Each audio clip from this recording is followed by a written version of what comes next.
Did you see Sonic? The Sonic movie, Manny? I did not know. Understood, right? It was the last movie I saw before the pandemic hit. I watched it no. on a plane, and then I had to finish it on. Like I watched the first hour and 15, and then had like 15 minutes left when we landed. I gotta say, one, the voice actor, whoever John Ralphio's character, fucking shit. Yeah. I know his name. I know his name. I know. I have his face in my mind. Oh, I'm so sorry, John Ralphio. Okay. I'm gonna look him up. I'm sorry. How was He's really Jim good. Carrey? Jim Carrey was phenomenal. I love Jim Carrey. I in that know. movie. I assumed he was really good. He played perfectly what you needed him to be, a ridiculous villain. And it's his counterpart, like his assistant, does a good job being the straight man for him. Like it's not bad for what it is. And now Idris Elba is gonna be Wait, who's Ben Idris Schwartz? Elba Ben gonna be? Schwartz is Sonic the Hedgehog. Thank you, Ben Schwartz. Phenomenal Oh. guy. Idris Elba. Do you know who Idris Elba is, Manny? Yeah, who's it gonna be? He's gonna be Knuckles. What? It doesn't. It blows me away. I don't believe it. I mean, The Lion King did a better casting with Eric Andre as a hyena. Like, I come haven't on. even seen The Lion King. I don't know. I haven't either. I probably will never. Eric Andre gets the weirdest spots. He's in Sing too. Yeah. Eric Andre's in those two movies. Yeah. He's in Sing 2 as like a pretty big character, and I'm like, Does he sing in it? I hope so. I wonder. It's if they just had him record some bass parts. it's funny. Like Eric Andre posted something on social media that was like alluding to like free improv and like experimental improvisation, and then all of the New York people who I know were like, "Hey, come over here, just come play shows with us." They're like trying to get him on the scene. It's just really awkward, but I it's wonder, also but like funny. that works sometimes, right? Sometimes celebrities just like.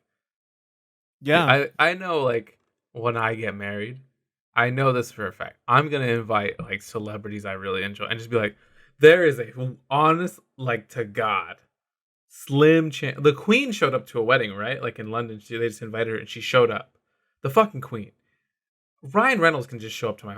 He lives in California, I think. Why the fuck not? Like it's worth a Ryan try. Reynolds gonna steal your girl. Ryan Reynolds is gonna steal me. You're gonna just get married to Ryan right there on the spot. Ryan's great.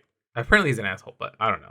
That's what I I've don't believe it. heard. I don't believe it. I think everyone gets painted in bad light eventually when they're in the spotlight. It's just like the nature of media, I think. It's also just the nature of people constantly coming up to you, and sometimes you're not in a good mood. Yeah, exactly. There To is believe, yeah. an old. Remember when Christian Bale freaks out on the lighting guy? Yeah. Someone about. Do you know what I'm talking about, Manny? No. Christian Bale, like, they were gonna shoot a scene, and he waited and waited and waited, and then he was ready to do it. They said go, and then the lighting guy messed up, and Christian Bale just like blows up on the guy. And there's a part where I read someone was like, in a way, you have to understand that he is the main guy. He is waiting on everyone to do his job, and then he needs to go from like a normal human being to like emotional range of like do the whole acting thing of now I'm angry, blah blah blah. I have to do this, this, and this. Remember all these lines, and then you get hold up by one guy messing up something. Like there's a justification to his anger, but then of course you should never yell at anyone, and especially it's like a job. Like if he's angry, he should try to like maybe excuse himself. But like we all make mistakes. Like there's definitely a dichotomy of it where one, he's also like making way more fucking money than this guy. Like blah blah blah blah. And then two, it's also like that's fucking hard. Like I had a really trippy experience. We can cut this out if this is not how you want to associate the podcast, but I smoked a lot, and then I was watching Hell's Moving Castle. That sounds and awesome. That sounds like a great day. Yeah, and Christian Bale is the lead male voice for the English voice acting. So weird. I know, and I was high, so I was like, This sounds like Batman," and everyone was like, "What are you talking about?" I was like, "This sounds like Batman." And then at the end of the movie, we looked up the credits and it said Christian Bale. I was like, "There we I had go." someone tell me the same thing that like they kind of do in the English edition. They kind of sometimes pick star power over like voice acting ability, That happens a lot, yeah. and Well, I don't know. Is that true? Is that not true, Andres? It I wouldn't say that. Sorry, go ahead, Andres, I was talking already. You hit it. I mean, I I would argue that obviously there is something that they are searching for star power and things like that, but I I don't know. I'm too critical on dubs, but I don't know if they have the better solution with people who aren't known. I think actors actually know how to control their voices, and people like Christian Bale probably did a decent job. But then there's also the ones who are like, this is just voice acting. I'm gonna phone it in, and those ones, of course, like are separate from this, and those people suck. But yeah, Christian Bale takes everything a little too seriously sometimes, but so I'm sure he did a Yeah. phenomenal job and Yeah. like had fun with it. Shout I out to the machinist. God, dude, I've never seen it, there but you I've seen go. that like he's all skeletal and shit. So sad. Yeah. The one that always blows my mind is oh god, I'm gonna sound like a fucking dweeb if I don't get this right. I think it's Jesse McCartney as the voice of Roxas in, Kingdom Hearts. That casting blows my mind, but because it's such a weird casting for the English voice. Are you fact checking me? I'm getting you. Hold on. Okay. It might be Aaron Carter too, but I'm pretty sure it's Jesse McCartney. It's Justin McCartney. Uh, it's such a He weird does thing. Japanese too. He's with the What? Japanese one. No, no. I'll be like, damn, this guy's crazy. And then No. isn't Sora Haley Joel Osment, right? yeah, Haley Joel Osment? Oh, funny. I typed in I didn't know Sora that. voice actor and it gave me the Naruto character Sora. Dude, Google like this is the one time I didn't want you to give me Naruto information. Akino Sora. Why? Who else Um, does Haley Joel Osment do?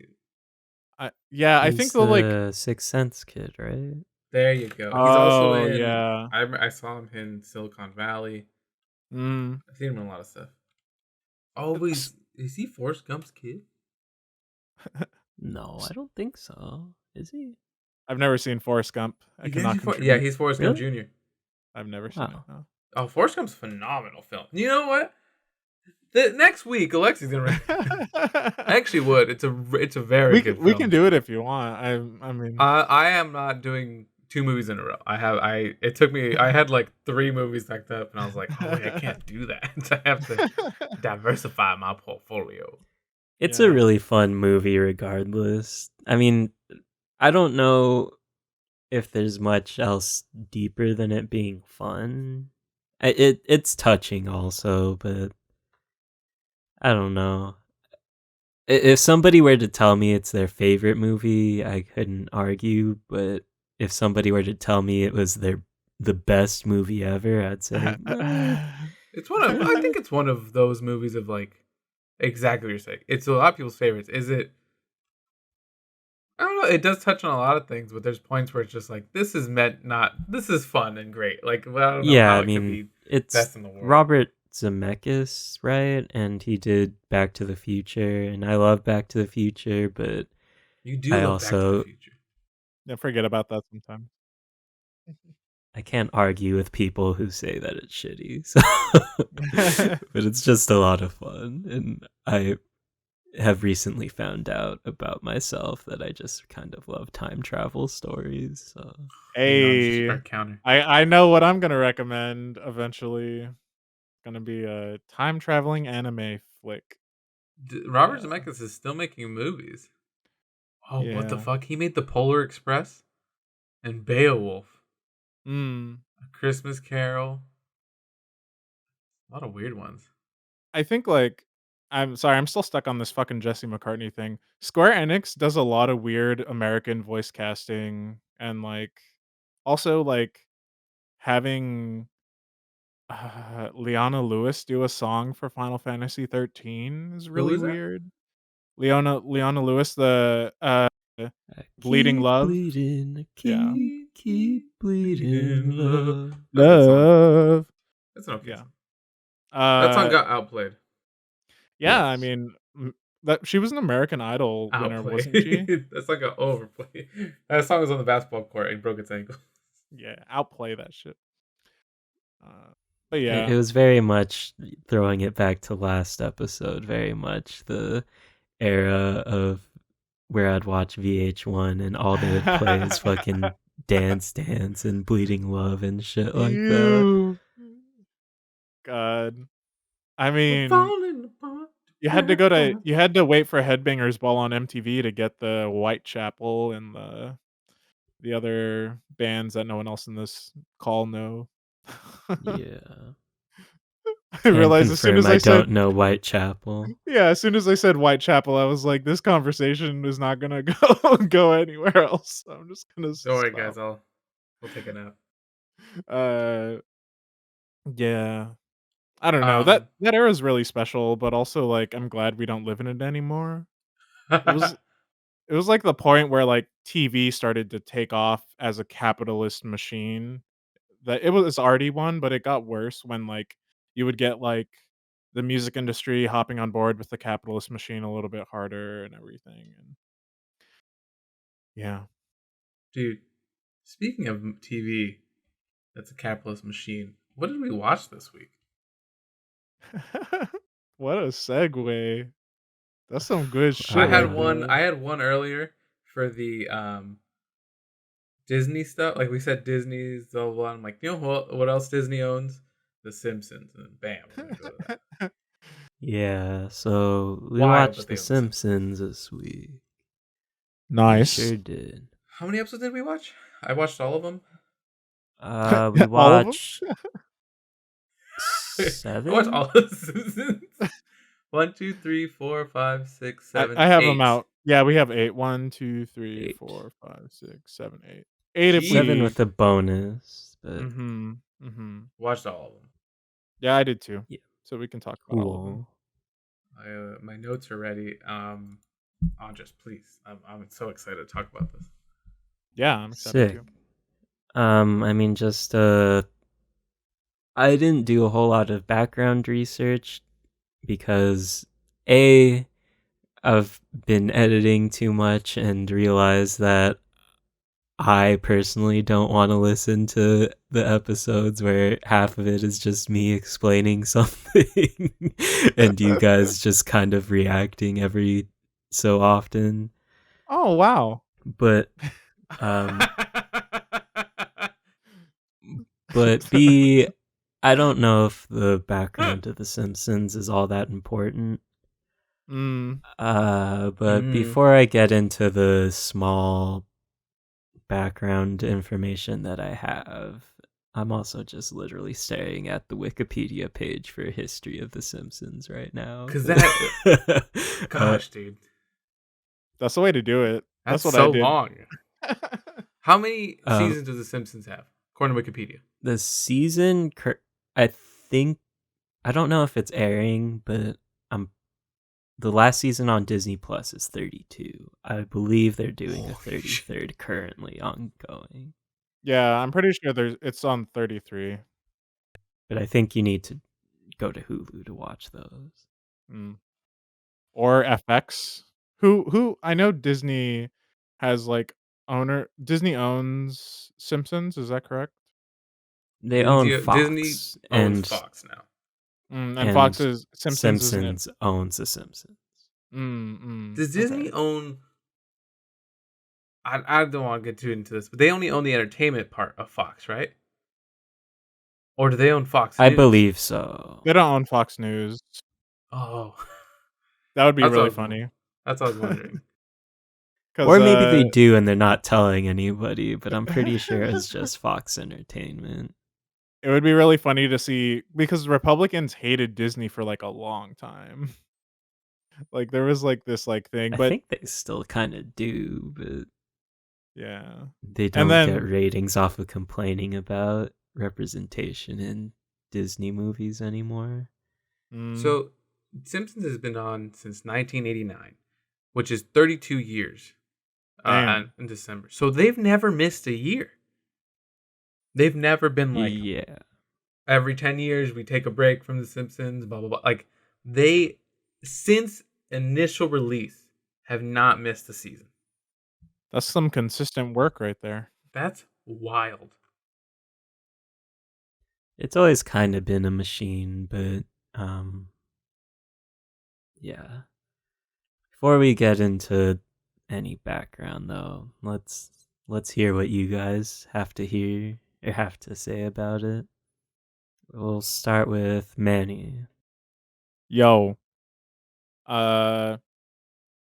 So I was about to make a really shitty joke, so I didn't. Do it. It's on brand for No, us. no, it's okay.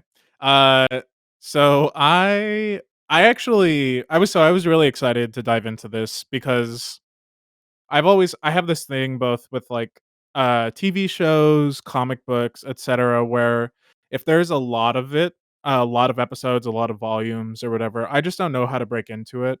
Yes. Um I've talked a lot about this with you two in regards to comic books.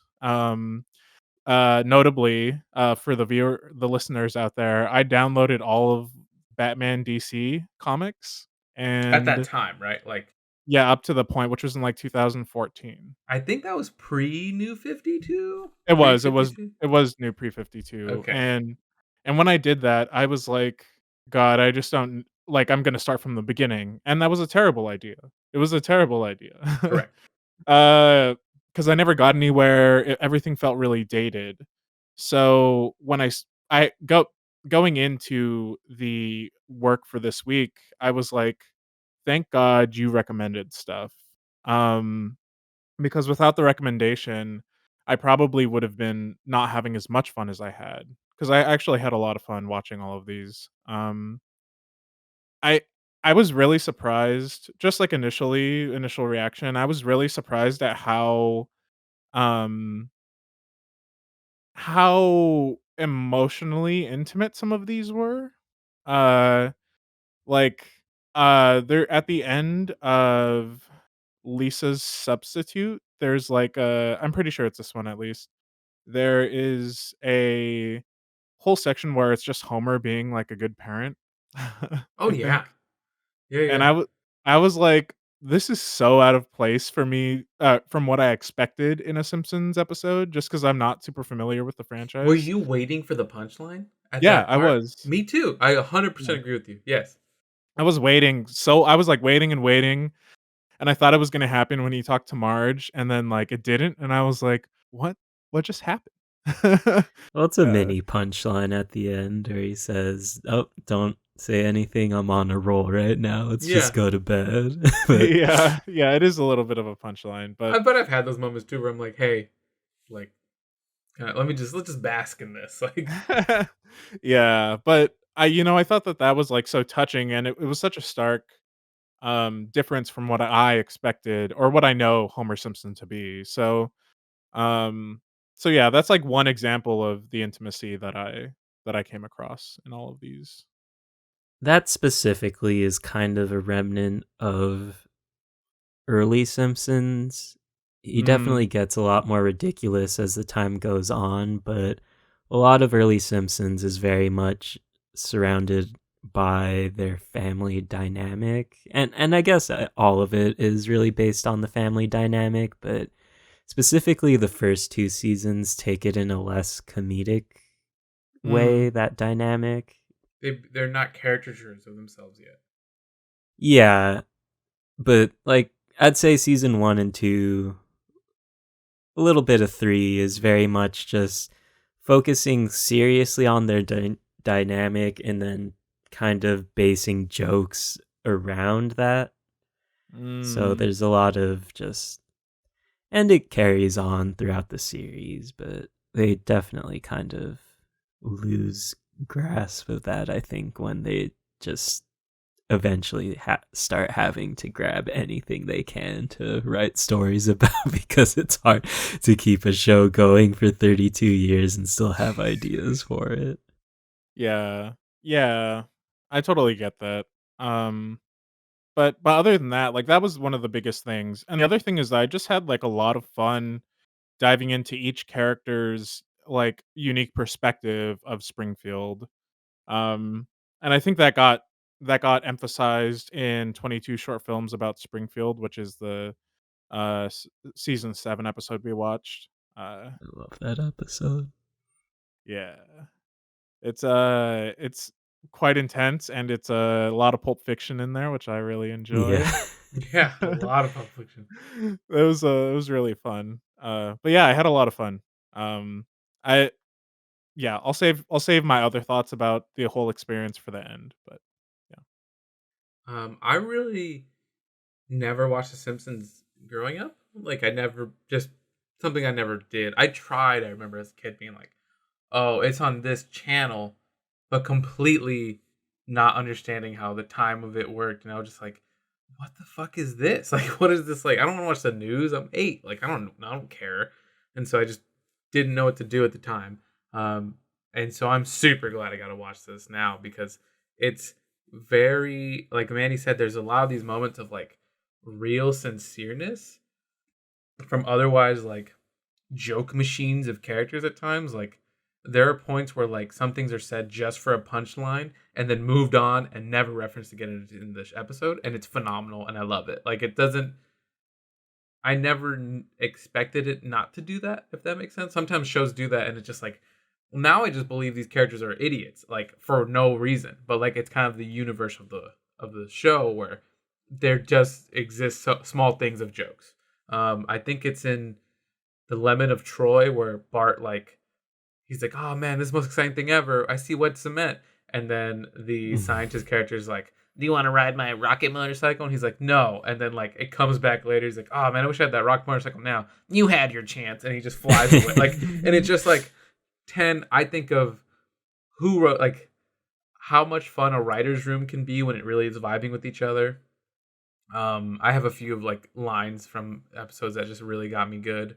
From probably just writer rooms, just like going, and like the joke only hits because of a sequence of jokes that pay off. Yeah. Sometimes you have like a good story, and I think Conan talked about it once. He had a really good writers' room session, and he went home to his wife Liza, and Liza was like, "I don't want to know because you will probably have fun telling the story, but I can't benefit from it." And she wasn't trying to be rude. She was just explaining like I wasn't there, and it really is you had to be there for all of these jokes to build up to it, and you want to just tell me if you were there for an hour, you want to tell me minute 40. I needed to be there those other 39 minutes for minute 40 to hit as well as you did. And that's what a lot of these jokes feel like of good boom, boom, boom, boom, boom, boom, boom, boom. And like these weird one offs that kind of like keep the train moving and then complementing the sincereness of the Maggie episode where Homer really just falls in love with Maggie and cares about her and wants her, does everything, is okay with being a corporate slave, and blah blah blah blah. At the That's very, my initial very thoughts. end. That's my initial thoughts. Yeah. It yeah. If I can make a point about that episode, it doesn't seem like it's a gradual process for Homer to like quote unquote fall in love with Maggie. It sort of seems like it's captured after the time has passed. Yeah, But I yeah. mean, What objectively, he's completely shitty the entire time.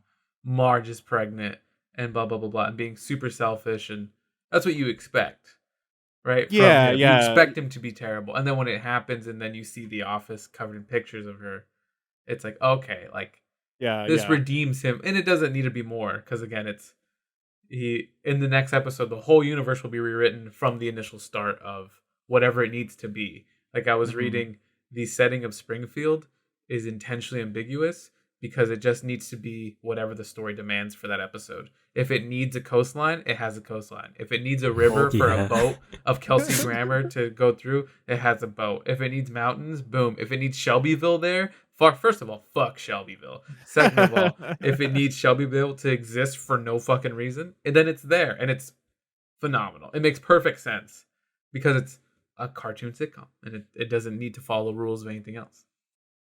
I have a question that you might be able to answer, Andres.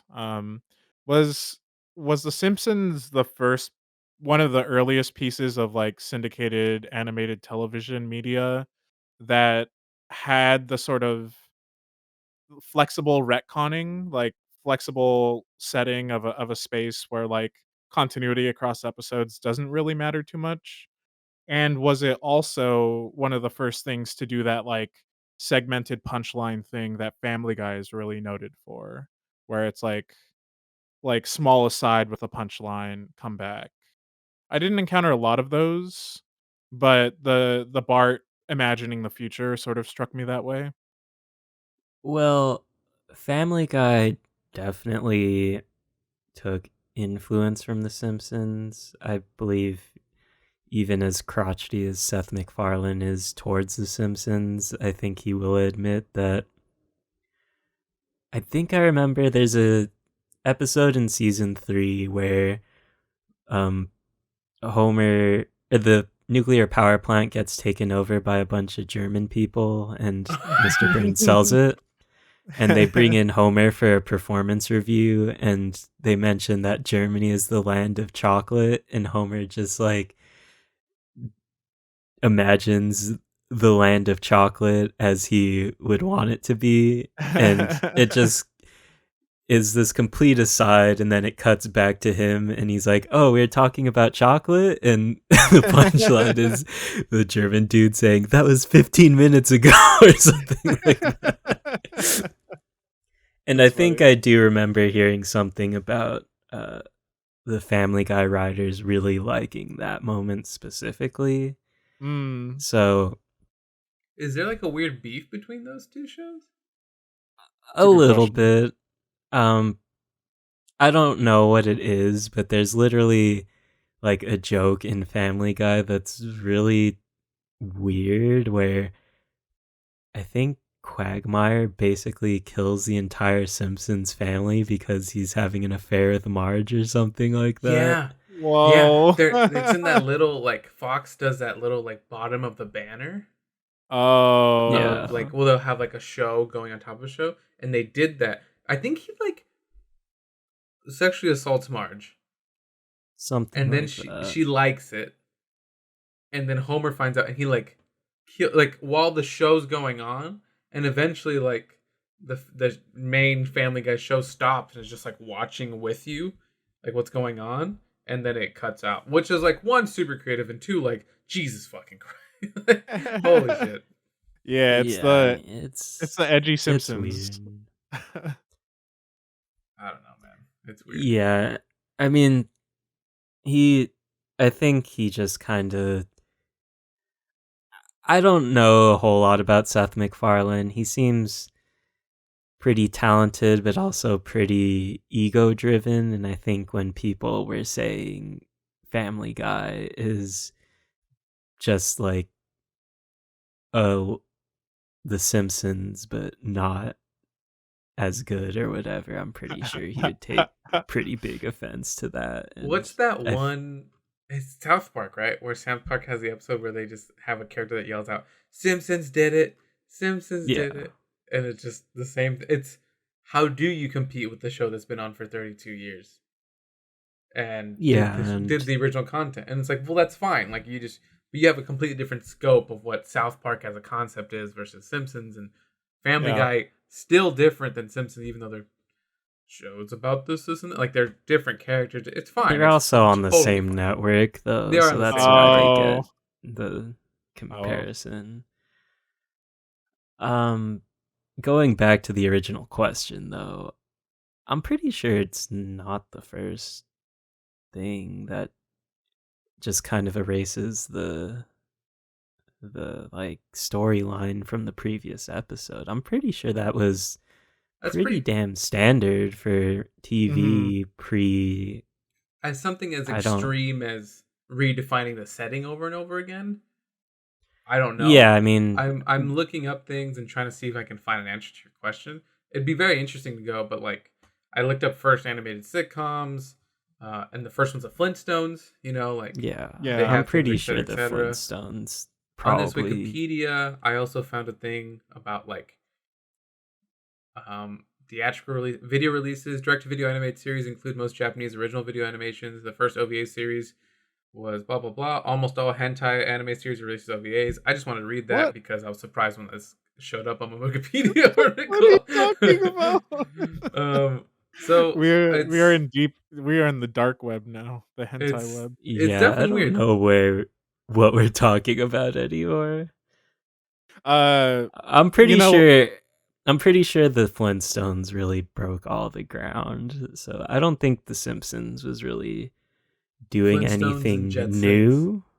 Hanna-Barbera had the whole thing going on first. what about like Disney? What about like Steamboat Mickey or Steamboat Willie or whatever it was called? Those Like, were more like.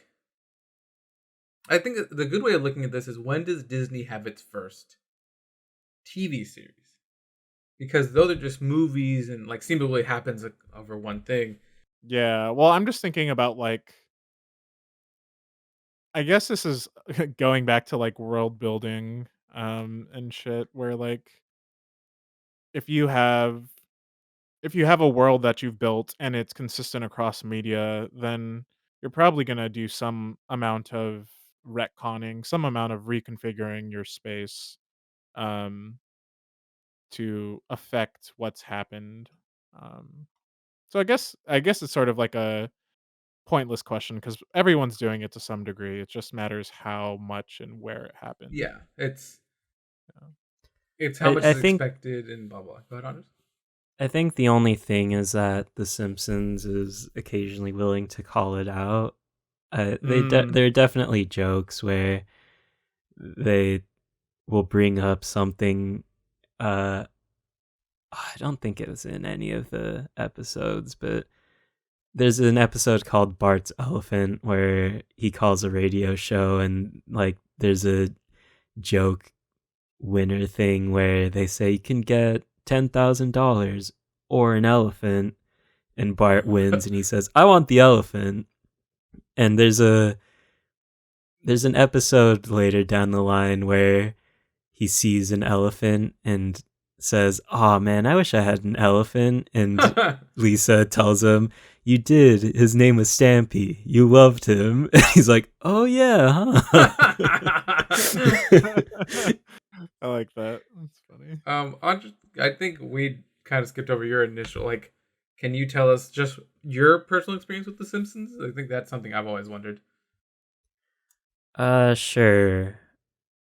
I started watching The Simpsons as I'm sure most people do, where they just kind of catch an episode on TV.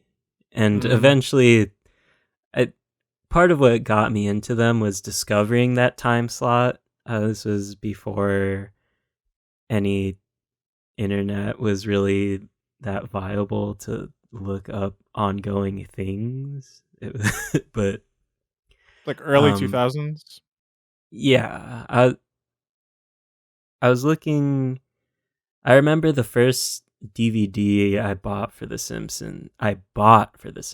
Was 2005. About You bought it. So yeah, Okay. and I had Big watched The spender. Simpsons before that. But were you like were you and your parents watching it together? Like, did your parents introduce it to you? No. No, okay. Basically what happened, or as far as I can remember, I wasn't even, or I was before 10 Wow. years old. So, as far as I can remember, I caught a couple episodes here and there. I recommended Cape Fear, which I think it's one of the first ones I remember seeing on TV. And the one that kind of sold me, it's like, oh, this show's really funny. Maybe I should watch it more. Another one is from season 8, Homer's Enemy. That I didn't recommend that one because it's contentious a little bit. Some people say it's the best. Some people say it's the part or the episode or The Simpsons jumped the shark. That's crazy. But yeah, I mean, I would just catch episodes every so often, and then my aunt had Netflix at the time, The and she DVD would rental version? the DVD rental version, Oh Wow. my and she god. would, because she had like a certain amount of DVDs she could rent, she would ask us like, "Hey, do you guys want anything?" And eventually we homie. got season 1 of The Simpsons, and yeah, so we ran through those. Season 1 is super different, so I don't know if we are very impressed or whatever. And then I think she got me season 3 on DVD, probably for Christmas or my birthday or something like that. And we eventually just kind of ran that like into the ground watching it, because I'd say season 3 is probably when The Simpsons really starts to hit its comedic stride. Mm. How lucky is that you got season 3 where it's, like, starting to get real good, if that's what you're into? Yeah. Especially, and it's something we're not considering. The DVDs have physical limits. You could have been like, let's Yeah. get season 3, and they're like, we don't fucking have it because everyone wants season 3. You could have gotten season 2 and then we would have never had this episode.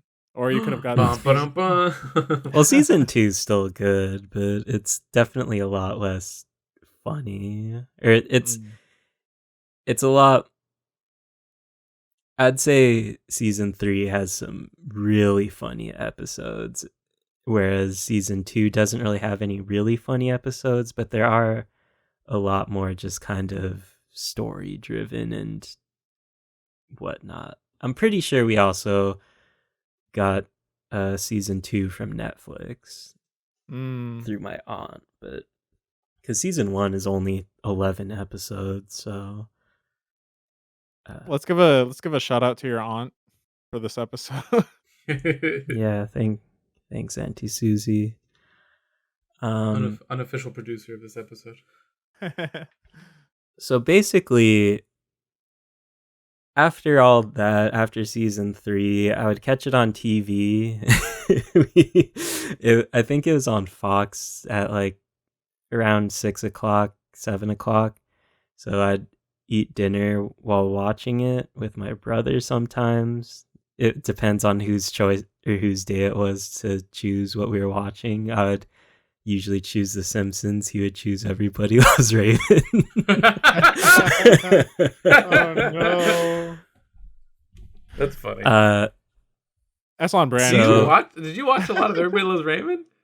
Oh yeah, like Really? I've seen so weird. much Everybody Loves Raymond. I've seen more Everybody Loves Chris, to be honest. Everybody hates Chris. Whatever. Chris. I've seen more It's of important. that. That's probably the more entertaining show, if I'm being honest. But and basically what I would say kicked off my fandom of The Simpsons was seeing the Itchy and Scratchy and Poochie show. Wow, really? On TV. Yeah. When my brother and I saw that, we were blown away. We thought it was the funniest shit ever, especially with the "I have to go now. My planet needs me." Like we I died had when no we idea saw that that at originated first. from there.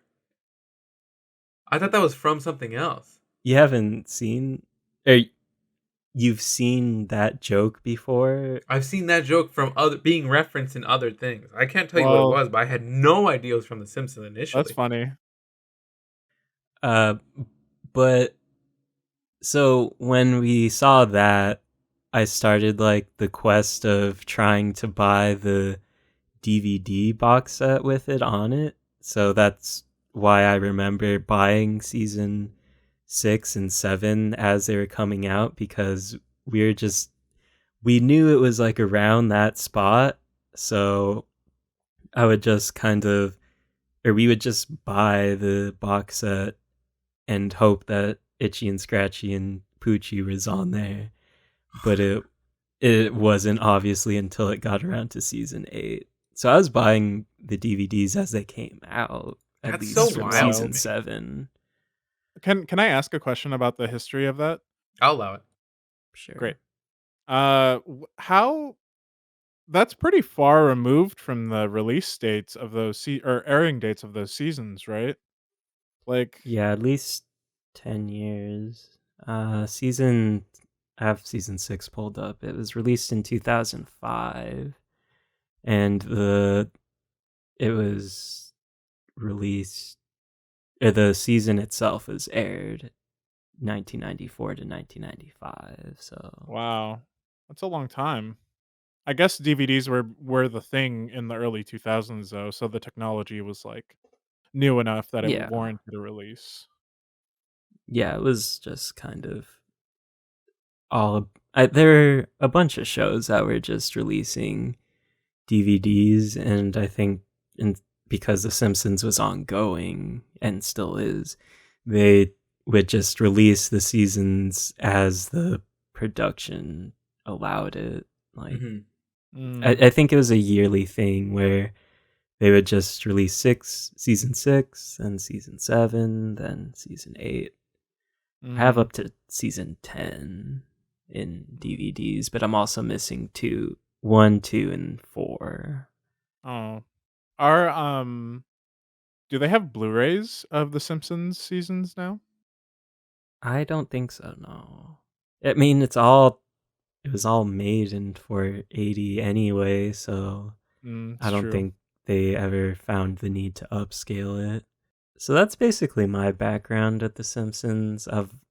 Because I had season 6, 7, and 8 on DVD and 3, and I eventually got 5. I Mm. love those seasons and have watched them all into the ground. There's still certain episodes that I will see in those seasons and don't really remember what happens. I'll like remember bits as I see them, but uh, there's definitely episodes in each season where I didn't really have that connection, and I'm sure this reason why is because we had just watched the same episodes that we loved over and over. So all these except Lisa Substitute and Marge versus the Monorail, I definitely watched over and over. So Mm. Do you guys want to just um, hit each episode? How do you guys want to go through? This is a lot of content. Yeah, how do you wanna do this, Andres? Because this is so much fun and stuff, tons of content. But Yeah, we I there's so got many shit to different do. ways. uh, let's let's just start at one episode, and if we miss an episode, we'll it's no big deal. I have I like a mean, small paragraph of notes for each of them, but I do want to make sure we establish. I'd like to talk about the couch gag for each episode because I did take notes on those. Okay, sure. Let's just hit the couch sure. gags. For the first Well, episode, like every time we talk about the episode, I would like to talk Okay, about the couch okay. gag. I watched them in the order they appeared chronologically, Me too. except yeah. for the bonus episode and then the one that's pulled off Disney Plus streaming. Oh, you didn't Yeah. see that one? Or I or watched that one last because that okay. one I had to watch it on my computer. It'd be cool to hit this chronologically, if we wanted to. And I can tell you where that the Michael Jackson episode is the second episode chronologically. I Start have a Raving. list here too. let's just start at least a substitute and see where that goes. Before we start at least a substitute, I think I'll just try to get a little bit of background, just some brief context, because um there's like a little bit of things that kind of really starts to shape season 2 and the start of season 3 with Stark Raving Dad, which I found out was supposed to be a season 2 episode, but it just Huh. kind of carried over into the third season. As in it was completed and just not included, or like they wrote the episode and were like, all right, we'll bank it. Do you know the difference? I don't know exactly. If I had to guess, it like maybe was in at a point where they could have finished it, but I believe, well, the animation does look a little bit different from season 2, and it has that season 3 look to it. So I don't know. I think it probably was just kind of banked, and obviously they needed to wrangle Michael Jackson to get in the episode. So Insane. I can talk more about that later, but just super quick history of the Simpsons. Simpsons was created by Matt Groening. From what I've heard, the original pitch for the Simpsons, which started as a short on the Tracy Ullman show, it was just a bunch of short episodes. I have all the clips on my computer, but as I got a cease and desist for having to torrent 2 episodes for the episode, I'm thinking maybe we shouldn't play anything in the episode from The Simpsons, at least. For sure. So it started as a bunch of shorts on the Tracy Ullman show. What the background behind that is, Matt Groening started as a comic writer and artist, and was apparently going to the pitch meeting to sell one of his comics as animated shorts. Was told that he would no longer retain publishing rights, so he said no, fuck that, and came up with the idea of The Simpsons, which is basically just a abbreviated version of his family. His dad is actually named Homer. He has his mom is Marge. He has sisters Lisa. I don't know if he has Maggie as a sister, and he is Bart. So, and they look super weird, right? Yeah. Like the original design. It's yeah. Super strange. So basically, I don't know exactly how on the spot it was, but he comes up with the concept of The Simpsons based on his family, and trying to like really focus on like a commentary on like family values and stuff like that. Mm-hmm. So The Simpsons starts as these shorts. The art really starts to take form. I'm pretty sure it's all the same voice actors, but they obviously haven't found that signature voice that everybody knows them for. Mm-hmm. Even in the first season, Dan Castellaneta, who plays Homer, does kind of sound different. He sounds more along the shorts. Mm-hmm. With like a more gruff voice and less goofy. They are recruited by Fox to make a pilot episode for The Simpsons. I think by this time, they were the main 3 who really launched The Simpsons, which is Matt Groening, James L. Brooks, and Sam Simon. Those 3 are able to convince Fox to give them a full season instead of just a pilot. So there's no real pilot episode of The Simpsons.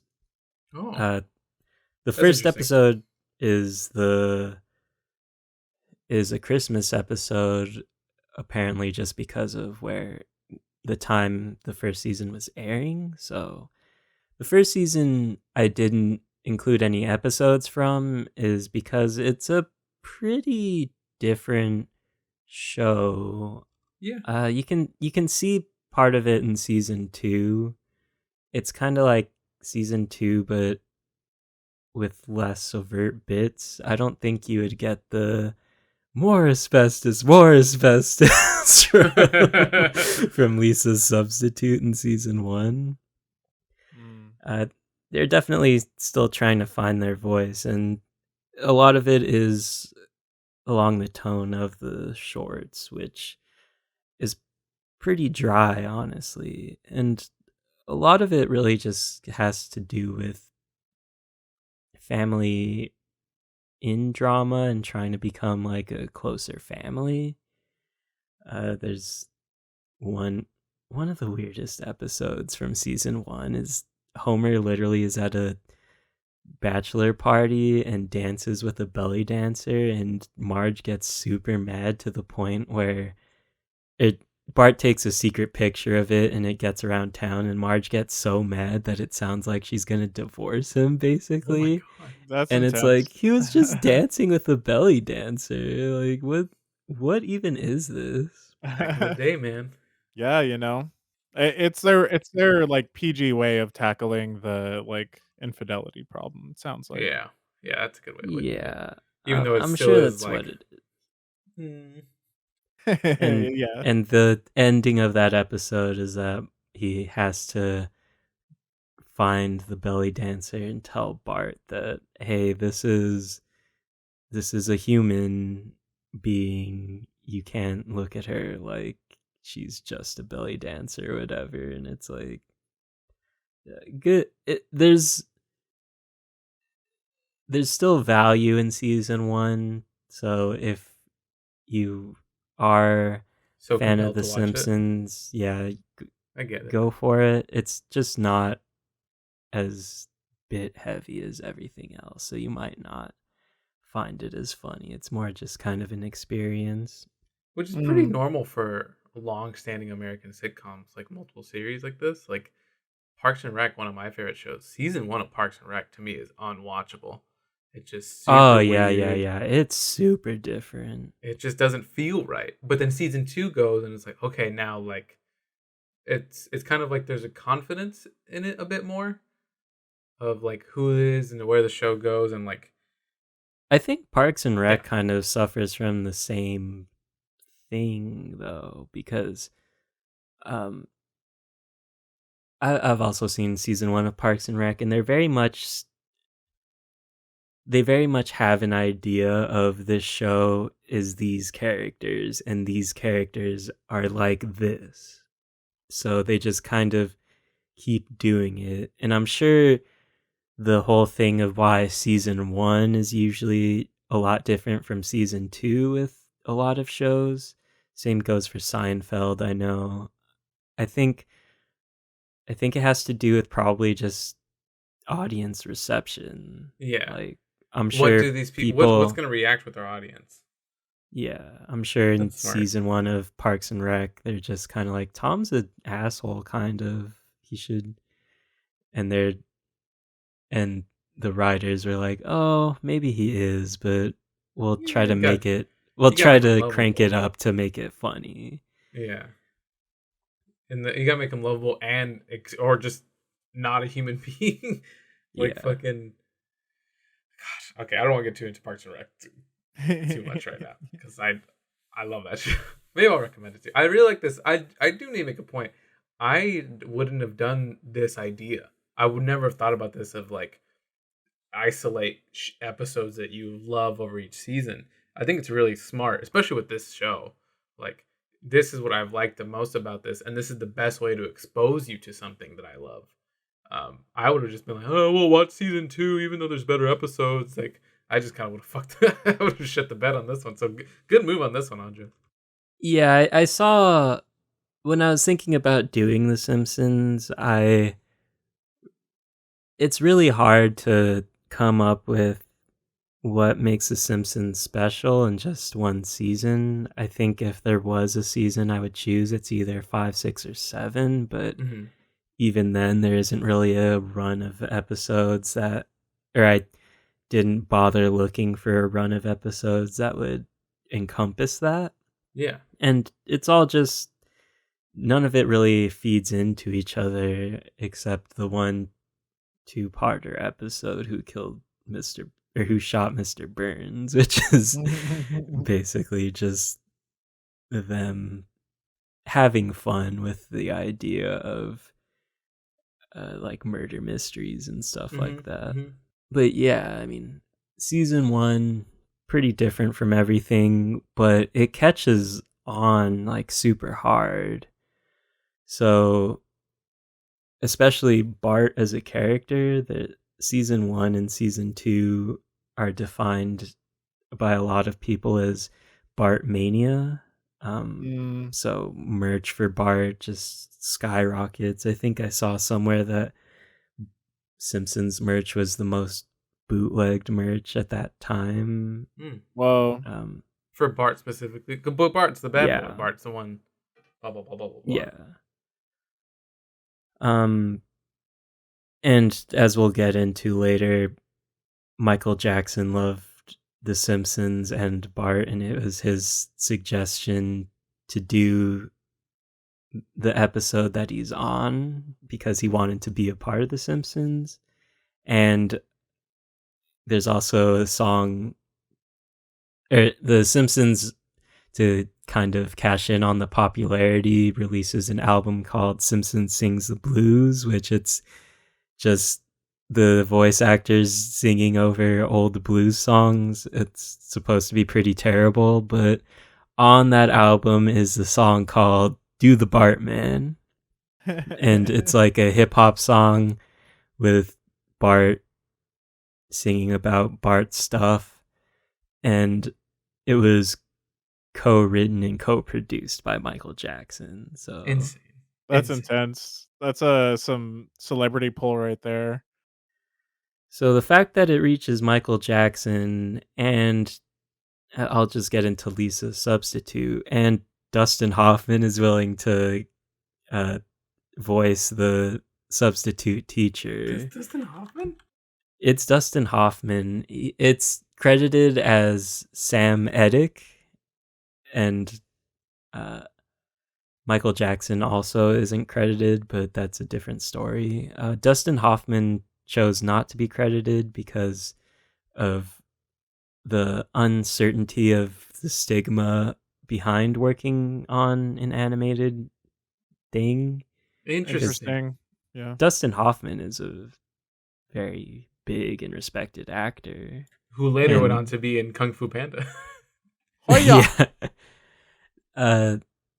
And that explains why there's so many graduate references in Lisa's substitute, is because it was Dustin Hoffman playing Mr. Bergstrom.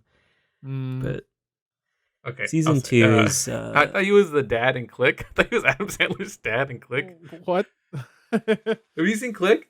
I've seen Click once upon a time. It's a pretty good movie. I thought he was the dad. I'm sorry, Andres.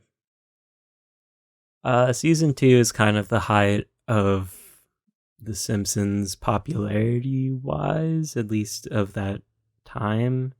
It's obviously maintained a pretty steady popularity amongst cult fans like myself, but it was like competing with big shows like The Cosby Show and things like that. Yeah. It even got a comment from George H.W. where he mentioned offhand in a speech that he wants America to be more like the Waltons and less like the Simpsons, I believe the quote is. That sounds familiar. And the Simpsons kind of makes fun of that a lot, to the point where there's even an episode where where George H.W. Bush moves in across the street from the Simpsons house, and Bart and Homer just spend the entire episode messing with him. Love it. I love shit like that. I love diss episodes. Again, it's very Family Guy. Like I'm so much more familiar with Family Guy, and that happens so much, like celebrity cameos where they're playing off of the intricacies of a celebrity comment or action, almost to the point of caricature.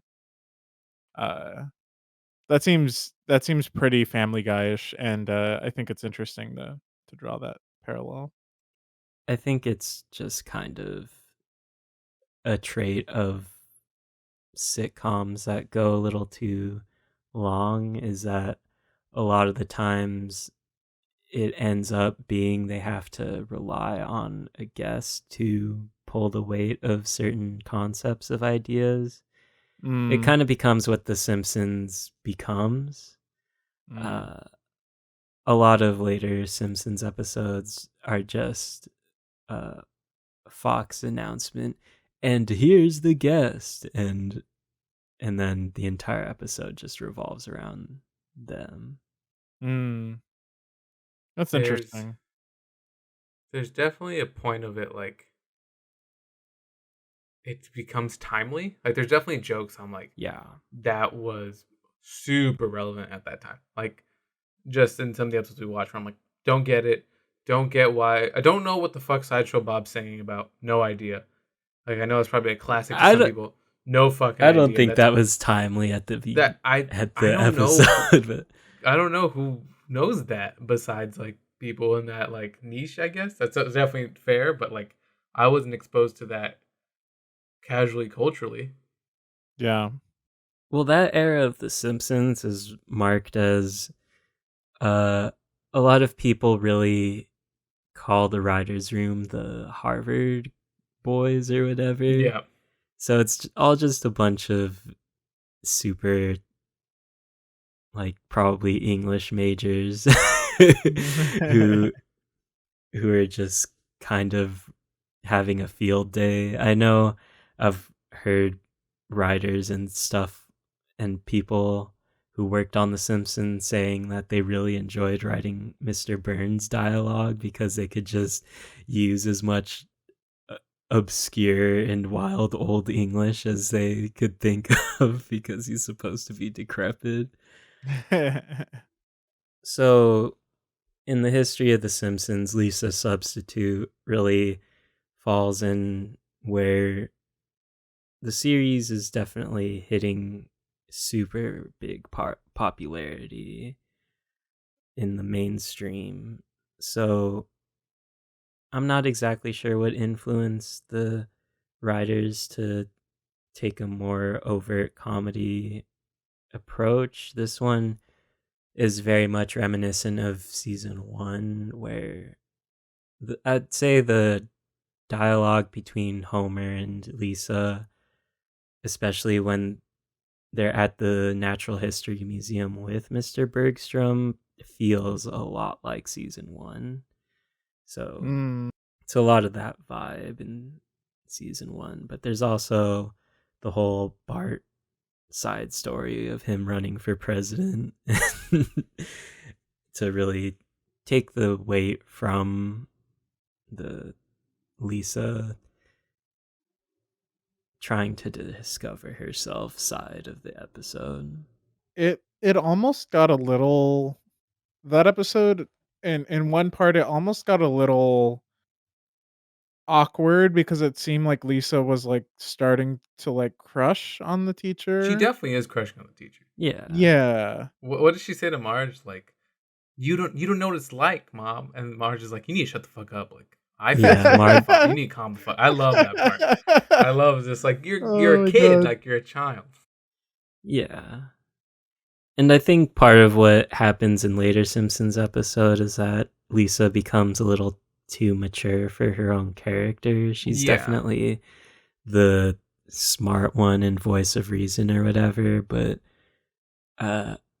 so is Marge. They both kind of end up being the voice of reason, although Lisa is typically a lot more based in knowledge, and Marge is a lot more based in reality not reality, morality and just kind of gut feeling stuff like Wisdom versus intellect type situation. Yeah, exactly. There was a lot of really funny parts when first of all, I want to talk about the couch gag real quick. Couch gag is they run in, couch is missing. Good, quick, super simple. I really like that couch gag. The part where the guy comes in and he's like, "What's wrong with my attire?" and goes to this thing, and he's like, "You're Jewish or Italian?" And he's like, "Jewish." And he's like, "Well, there was no Jewish cowboys." And he like, "Good job, you did it." And he's like, "I was actually wearing a digital watch, but that's okay." And like, very like amazing, just going with it, super funny and hilarious. And they're just like really fun lines in it. But I think it was a really good episode. But I agree with man. There's parts where it's just kind of like, this is a kid who is meeting someone she admires and respects for the first time, and maybe it is just a good male role model for herself for the first time, as he says, like, Homer, you're not a good male role model. So she's looking out, and now she doesn't know what to do with herself when she finds it. Yeah. And then Lisa hits back with the amazing line of, "I'm glad I'm not crying because I don't want you to think this is based on emotions, but you're a baboon." Like that That's such line of, yeah. God, like way too powerful for an 8-year-old to tell a father.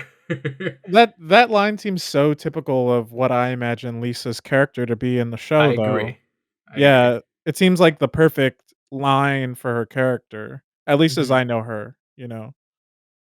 I think it does have a bit of a weird tone, but also part of what made The Simpsons pretty popular in the beginning is that they were all very much based in reality. And I'm kind of glad I chose the episodes that I did, because especially that run of Lisa's substitute, Stark Raving Dad, and then Marge versus the Monorail just kind of shows the progression to how, what the fuck is even Marge versus the Monorail even Martin Monroe about? is such a Like, wild, insane nonsense. It's so weird, but I love it. yeah, it's amazing, but it's also, when you put it against the realistic family issues in season 1 and 2, it's bizarre. Like, how did you get to this? Right. um I feel like me, culturally, I never even saw enough of Lisa and Homer. It's always Bart and Homer being the big thing, or just like Lisa not liking Homer. So like that ending scene where they are interacting, and she's still a kid. Like, yeah, she just gave this crazy line of the emotions thing, but she also like is laughing once Homer just becomes a baboon and just start making monkey noises. And I never saw. I really appreciated that scene.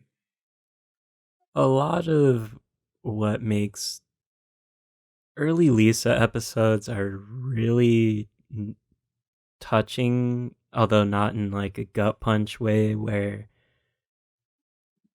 like say and Maggie makes 3, they all really do like to play with that dynamic, um, of her trying to find role models. And a lot of the time Mm. it does end up bumping heads with Homer, or she wants Homer to be the role model. One of There's a lot in season 3. There's one where uh, her and Homer really bond deeply, and it just kind of turns out that Homer's doing it because she's good at predicting who's going to win football games, so he keeps winning money on bets. Oh my god. And Homer, when she finds that out, Homer has to rectify it, and it's a really touching moment when he does rectify it. There's a lot. There's one where Homer messes up and buys her a pony, so he has to work he has to work a second job to actually be able to afford having a pony for her. It's and eventually Lisa has to kind of come down to earth and say, "Hey Dad, like, I got rid of the pony. You We need you to stop working your second job." Um and Tragic. it's all just kind of beautiful moments like that.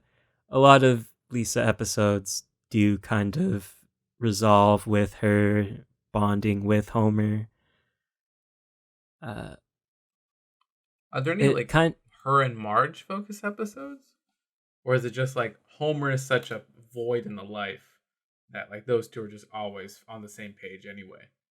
Mm.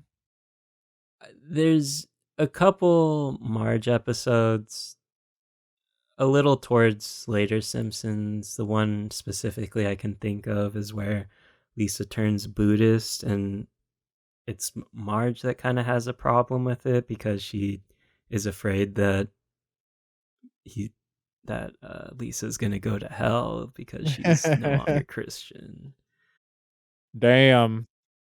It's typically definitely more Lisa and Homer, and then Marge and Bart, where the more touching moments come, because they are just pretty opposite sides of the spectrum. So when they it's hard meet to in the have middle, two level-headed people make good television. Mm. yeah, and so Yeah. when they end up meeting in the middle at the end, it really is a touching moment. There are a couple Bart and Lisa episodes. Yeah, that makes sense. Those I was thinking about recommending one of them.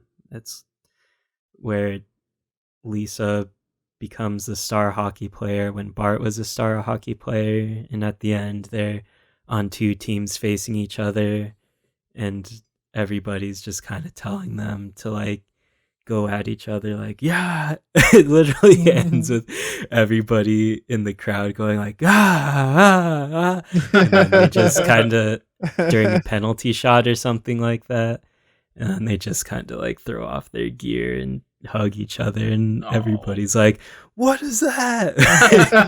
We wanted to see them fight. Oh my gosh. There's also a lot of Marge and Homer episodes, but that's kind of a given because it's married couple.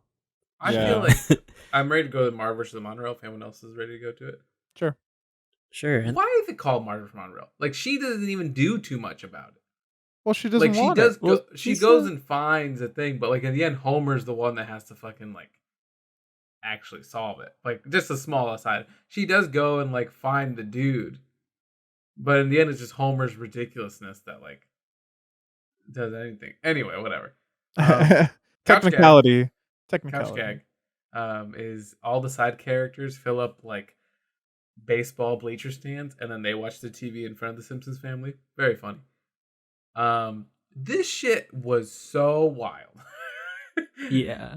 They have an eldritch horror tree that like spawns a squirrel that shoots laser out of its eyes for like 10 seconds. And those are the parts that always blow me away, where it's like animation put in work for like 10 seconds of just a throwaway gag. And I love and respect them for it, but I always wonder about like crunch time animators like working constantly, blah blah blah. Like that stuff I always have thought about. But super funny episode. Way off the rails. Hoju was from. Was that where Hoju's from? It has to be, right? That's where idea. Hoju's from. I was laughing my ass off at Hoju. My boy. Yeah. For context, I changed my display name on our group Discord to Hoju a really long time ago. And it was 100% based off the joke. Do you want to change your name to Homer Jr.? They could call you Hoju. And Bart just replies with, I'll get back to you on that. Bart looks just uncomfortable. Like he doesn't want... It's not like an anger or like you're so stupid, Homer. It's just kind of like, no, like just a bad idea, but you don't know how to tell the person it's a bad idea. Yeah. There's the two jokes I remember is one where they're like, we need to display something on the town that we're proud of. And Homer's like, no fat chicks? And it's just like, Jesus Christ. Like, yeah. That joke one was really crazy. Yeah, it just felt like, oh, this is the humor of the time. Like, that can't be made nowadays. Like, that's not cool at all. But at the humor of the time, it definitely felt good. And then there's a part where, like, the popcorn truck is driving, and it falls into a hole. And, like, right before it explodes. Right before it explodes, you hear, oh, and then I love subtle drops like that. Super funny. Craziness, though. When I was watching Marge versus the Monorail, I definitely got the vibe of this is very much still The Simpsons trying to find their voice. Whereas season 2 is very story driven and bits are secondary. Marge versus the Monorail is almost entirely bits. Entirely. And that's so apparently from the notes that I saw, the source of the concept of the episode was just Conan seeing a billboard with the word monorail on it, God, I love and Conan. just kind of going off of that the entire time. Conan is very funny and one of my favorite comedians of all time.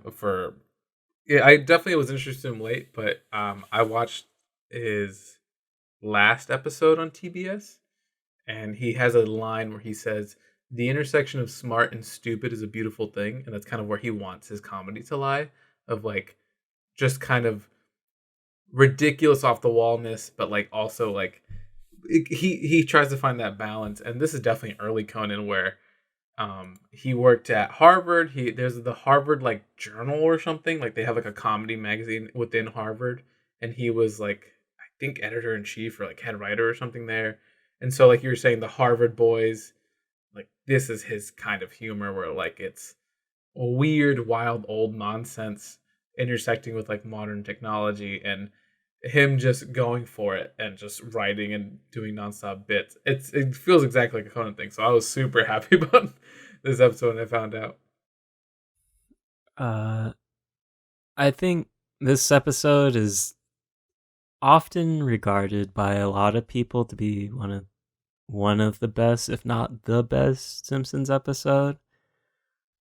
Apparently, Yeardley Smith, the voice of Lisa, says that it's one of the worst. So I can see where she's coming from, because in terms of story, there's a whole lot of nothing, but I probably laughed the hardest that I did, except maybe I really love Lemon of Troy. Like that. Yeah, that's a good That episode. episode It's is a really solid good. episode. I was gonna say, for the record, I sort of felt that way, in that there wasn't enough story for me, and I thought the jokes were like really effective, and stuff, and I like thoroughly enjoyed it, but it didn't have the same charm, coming from the other Yeah. episodes that we watched. It didn't have that like story charm where like it felt extremely meaningful. Or maybe not extremely meaningful, but like more meaningful in terms of character development than this Yeah. episode felt. I felt like it was really lacking that for me. It definitely really lacks really any specific character interaction. There is no substance to this episode besides Yeah. great bits, which is Yeah, like the phenomenal. Leonard Nimoy's bits all fucking killed me. Just Yeah, how they're all so everybody good. finds him so annoying. And he just beams out. He just beams out. Those are You good didn't bits. do anything, didn't I? God, I wish I took better notes to remember what happened.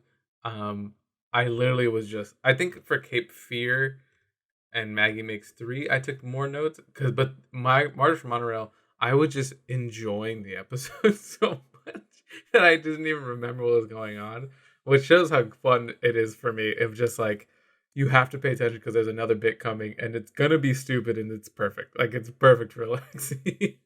I mean, it kicks off with the whole Flintstones bit. Yeah. And Yeah. Homer just crashes his car and there's no consequence. Even for the Simpsons, that's pretty out there. And there's like the exact contrast of Homer's gonna go work at this monorail and he has to like quit his job. And that's like, whatever, who cares? And then there's a whole episode about Homer losing his job. Like, there's Yeah. a whole thing of him changing. Like, it's again shows they decide what needs to happen for the show, and that will follow. It's kind of an ongoing bit where in the later seasons, Homer just keeps getting different jobs. Yeah. So there's definitely a lot of bits where he calls the power plant in the later seasons. One thing I'm specifically thinking of is he calls the power plant and says, "Yeah, I can't come in this day." And he hangs up and he says, "And they said if I'm not coming in that day, I shouldn't bother coming in on Monday either." And he's like, 4-day weekend. Love it. Oh my gosh. I'm ready to talk about Cape Fear. We skipped Stark Raving Dad. I would love to talk. Oh, that's true. about- Sorry, I'm going. I through would my love to notes. talk about Michael Jackson more. I think that's a very interesting like sticking point for any TV show, but in particular, Michael Jackson's affiliation with The Simpsons seems a little weird to me.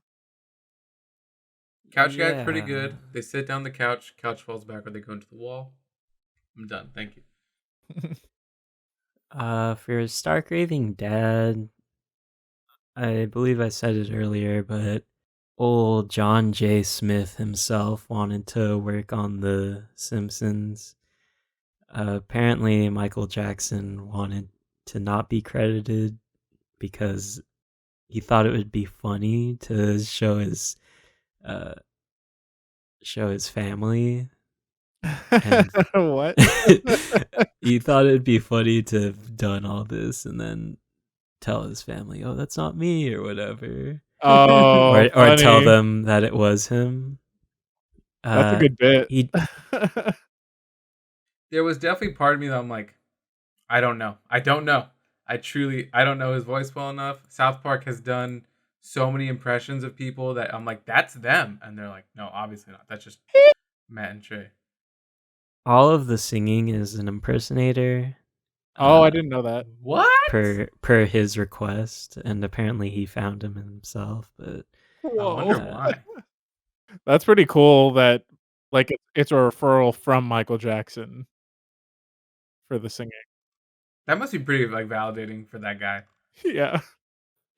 there's like a layer of mystery because they weren't allowed to talk about it until like 1998 or something like that, and the episode came out in 92, 93, I want to say. Wow.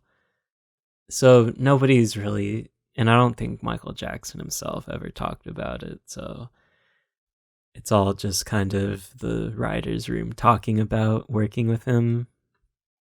But the thing to note is that it was Michael Jackson's idea to be on The Simpsons, and he wanted to be on it. They're apparently supposed to do a sequel with the same character. I forget his name, Leon something. Yeah.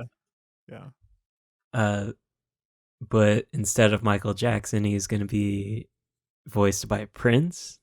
But they couldn't get Prince to get on the same page as the Simpsons writers, and Prince basically wanted to write the episode himself, so There it you fell go. through. Yeah. There's a few good lines from this episode. Where Homer's talking about his family, and he's like, "They think I'm a god." And it's just like, what the fuck? Like such wild fantasy. Oh, and then there's the line of like, "Oh, you're Michael Jackson. Is Elvis here too?" And he's like, "Could be. It's a big hospital." It's like such a like great fucking line. Yeah. Oh, Homer interrupting him, and then over and over, and then at the end just calling him a baby, felt like David to me for some reason. Just like, I don't know what it was. I think one time David called me a baby, and it made me laugh really hard because I just never heard anyone call me a baby before. So when I heard that, I thought of David. And then my last line is in the middle when it's Lisa's birthday and she's alone. I had totally fucking forgot that was like a plot point in the episode. So seeing it like cut to that and Lisa just being alone like broke my heart and made me laugh so hard at the same time. That's funny because it's sort of like you're part of the problem for that too. 100% I'm part of the There's actually a small reference I want to point out in the episode. At the part where Bart and Michael Jackson are singing with when it's kind of cutting to everybody in their like where they're at, Maggie is sleeping in her crib and she has a little rabbit plushie. That's a reference to Matt Groening's original comic that he was gonna pitch. It's called Life in Hell, and that's the main character. Wow. So It's a good I name. just thought I should point that out. Michael Jackson's character discovering the problems that like Lisa's having is so odd. Like he just walks and like peers into people's rooms. Like it's Yeah. It's odd, but it also doesn't feel out of place for these types of shows. It's just like, oh, like it's something you do back then. Like there's nothing else to do, so you just like see what people are doing in their rooms or something, and you bother them. Like it makes sense, but it was like in the era where like when I was in an apartment, if I'm in the room, the door is closed because I just want to be left alone. To seeing people have their doors open because that's just how it is. Like it was like okay, whatever. Like it's fine It feels very cartoonish, though. It feels like it's very built into that like archetype for sure. to me. I It agree with feels that. very sitcom-y more than cartoony. Yeah, to yeah. me. Sorry, those are better words, I think, for it. It's like I like some your form words. of. I I don't think they're like your both words. good, and I'm not gonna ever choose between you two ever again. I like your words. Oh, I'm great. I don't like those words. Damn it. It does have a little bit of a weird, but that part in particular does feel a little bit weird because it is just this person they have established is not Michael Jackson and came from a mental institute just roaming free in the Simpsons house. Yeah, Yeah, exactly. So it is a little weird, but I mean, this is jumping the gun really hard to the Itchy and Scratchy and Poochie show, but that sort of plays into the guest of the Simpsons household in that episode a little bit. that one is fully a bit though. Yeah, no, that's But- intentional, and that's very Yeah. intentional. Yeah. Get the hell out of here, Roy. Yeah. Yeah, this one wasn't on streaming, right? That's No, that's a due to big. Michael Jackson's involvement. He was not on streaming. I don't know if there's anything else I want to say about it, but that just should be said. I think. It's not on streaming.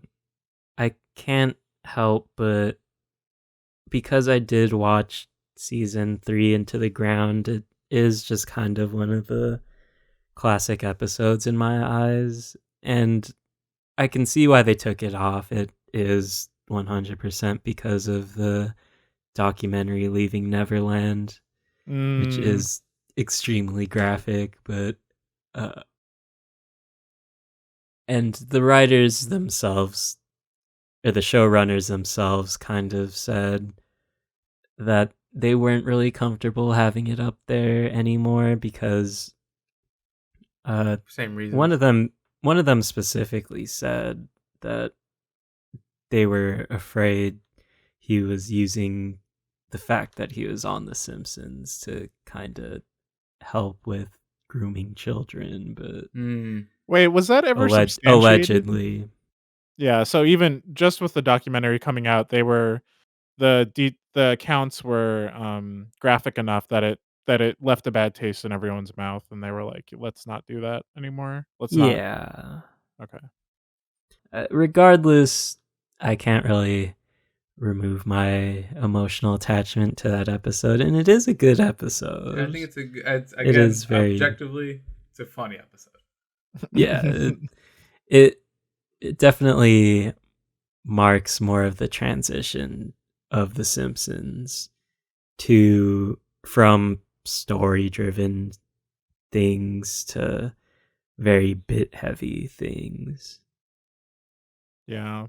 It was really surreal hearing Bart sing "Beat It," I think, or like hum "Beat It" for like Yeah. a short second. It was either I'm pretty sure it was "Beat It" or it was "Thriller." It's It was after one of those two. it's Beat It, I'm pretty sure. It's after he gets off the phone with Michael Jackson. Mm-hmm. Like hearing him hum like a famous pop No tune. consequences at all, too, for Bart being specifically told, "Do not tell anyone." But Homer's like, "You can't tell anyone." Bart then tells people. Homer gets out of the car and is like, "Look, we did!" Like Homer didn't even be like, "Boy," and like strangle him. Well, the like, consequence is that the entire town thinks Bart is an idiot and liar. Well, from Homer specifically, Well- there's no like repercussions, right? Like Well, Homer instantly forgets the promise he made his son made. was it Homer that said that, or was Homer's it the one who calls and says you can't say Bart. anything? And he's like, "Hey, this person's coming over. This is what's happening. But you need to promise." Like, and Michael Jackson's character is like, "I don't want anyone to know. I just please, get this attention all the time." And then Bart straight up just tells everyone again. And then Homer exits the car and is like, "Look, it's Michael Jackson, the person we've been waiting for." And then they never have a conversation about that. And then so again, like that's the whole point of the show: bits. But at that part, I was just like, I thought we were gonna say, we didn't see a single strangle in this episode. In these episodes, did we? I'm There's happy one, I about think. that. I never. That was to me always a trademark of the show.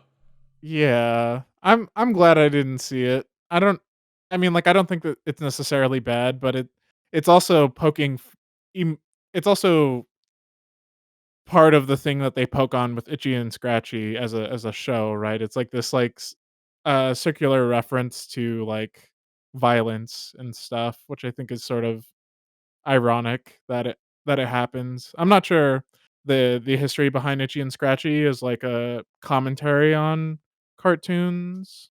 Um but I've always read it as like a hyperviolence commentary thing. I don't know. Yeah, I mean, there's a lot of episodes where there's one episode in specific where Marge sees it and then says, "Oh, I need to get this off the air or fixed," and everybody. There's a really funny Itchy and Scratchy episode that they made where they're just like on a porch drinking lemonade and saying like, "Isn't this great?" And then it just ends. I would have been happy to see it just to be like, what is the concept of the show? This is one of the core concepts of the show to me. That I don't know what it is about it. I don't particularly seek it out, but I would have been okay with it. It's like a catchphrase. It's definitely just a running gag. Yeah. I don't know. But to your point about Bart never getting punished, apparently the part where the entire town is around to see Michael Jackson, it was Michael Jackson's suggestion himself. So yeah, that makes sense. I mean, he does get punished. I'm saying Homer specifically just like forgets. Like, yeah, Homer betrays like that, Michael Jackson's character. Straight up right there, right? Yeah, I mean, that could just be It's like just a writing. disconnect Just move it between on. the writer's room or whatever. Yeah. I'm not saying like it's this big. I was just noticing that of like if I called you and was like, don't tell anyone, but I'm bringing Manny over to surprise David for his birthday. And then you told David, I mean, I'd be a little upset, right? Like with the, like, that makes sense. Like, Yeah. like, and Manny would be like, hey dude, like, why didn't you, like, I told, like, I don't know. It's stupid. Let's move on. This is a dumb concept to keep going on. Where's the strangling? Hyperfixations. That's where we're at. That's what this show's about. Well, we have some strangling of certain kinds in Cape Fear a little bit. Some that's some true. aggression. So yeah, Cape Fear. I chose Cape Fear because it was one of the first episodes I remember seeing. And it also has Sideshow Bob, which is a very common recurring character. Voiced by Kelsey Grammer. Kelsey Grammer, yeah. Who's that? Beast of the X-Men in the original Oh. X-Men. That's cool. Frasier. He's in Cheers, right? Yeah. Where everybody Frasier knows is a my spin-off of name. Cheers. Frasier is a spin-off of another show. Yeah. Couch gag for this one, was my favorite. They have like the whole like showgirls thing. Is that what it is? Yeah. Yeah. I didn't care for it. It was whatever. It was cool. I was just like, all right, next one. Again, very Family Guy. Sorry. It's such a weird stance you're taking. Yeah, I mean, you're. I'm It just feels drawing like so you're many saying parallels. that Family Guy took that the Simpsons it's took not. these ideas from Family No, Guy. You it are. would be the That's reverse. exactly Much where you're the coming off opposite from. way around. Yes. Yeah, I don't mean to imply that. I'm just trying to draw parallels where I can draw them, and it definitely I just made that connection right now, but that Family Guy probably has Family Guy premiered in 1999. This episode premiered in 1993, so 6 years before. that binging that Simpsons, It's actually pretty funny. I've heard a couple times that couch gag in specific is played to pad for time Oh, because it's really? probably the longest couch gag. It's long. It's the longest couch gag of the first few seasons. Eventually, there's just like minute-long couch gags in the I newer imagine so. season. Like, there's a Rick and Morty one where basically Rick and Morty crash into the couch and try to reform the Simpsons or whatever, and it's like a 3-minute bit, I want to say. Yeah, it's like a minute. It's almost like 2.5 I'm so minutes. surprised there's a reference to Rick and I'm not like I don't know why I'm surprised, but I am surprised. Well, what they do now is just get guests to do the couch gag. So I think Banksy did one or something. That's wild. That's ridiculous. It's really weird. It's like it's super anti-capitalist machine, and placed on The Simpsons feels very strange, but so yeah, back to Cape Fear and long couch gags. I chose this one because Sideshow Bob is a recurring character. His first appearance is in season 1, where he frames Krusty and tries to get him put in jail. Bart is the one who points out that it actually wasn't Krusty, it was Sideshow Bob. So a lot of why he wants to kill Bart is because of that and trying to get revenge on him finding him out. It's very Scooby-Doo, but also makes for a lot of fun episodes. Along with the long couch gag, I was reading apparently this one was intended to have a B plot, or this specific episode itself was supposed to be the B plot, that eventually the writers just said, hey, stretch it out as much as you can. We can make that its own episode. So that's why there's the long couch gag. That's why there's the extended rake bit after when they get to the houseboat, because they're trying to ride the line of that funny and not funny again because of how long it's going. Apparently that intro where they have like a talk show and the sidekick is fucking like a Nazi. Okay. I wanted to ask about that. That was on Disney Plus? Yeah. Okay. Nice. Because I was trying to remember seeing this episode in syndication, because I didn't remember that opening bit. So I'm wondering if they just start it at when Marge comes in with the letters on TV.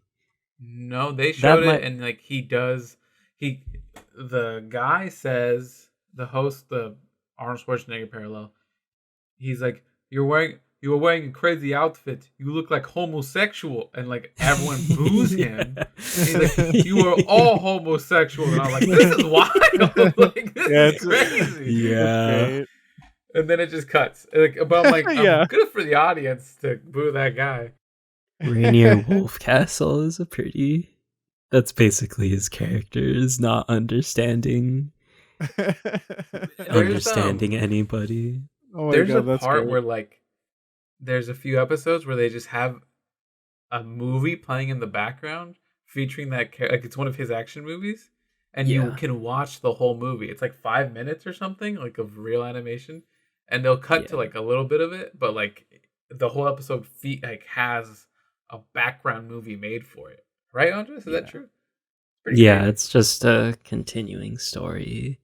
Make a Bane for anybody who wants to look it up.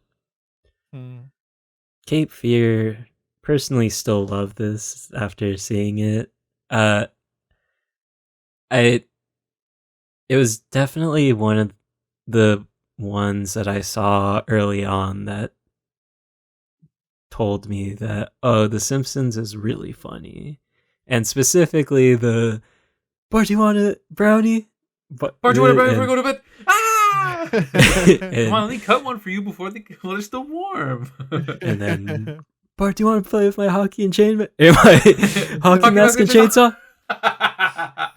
Yeah, those are good. Like, that part killed me. That and the was so Thompsons funny. bit, just it was hilarious. You were Homer Thompson when I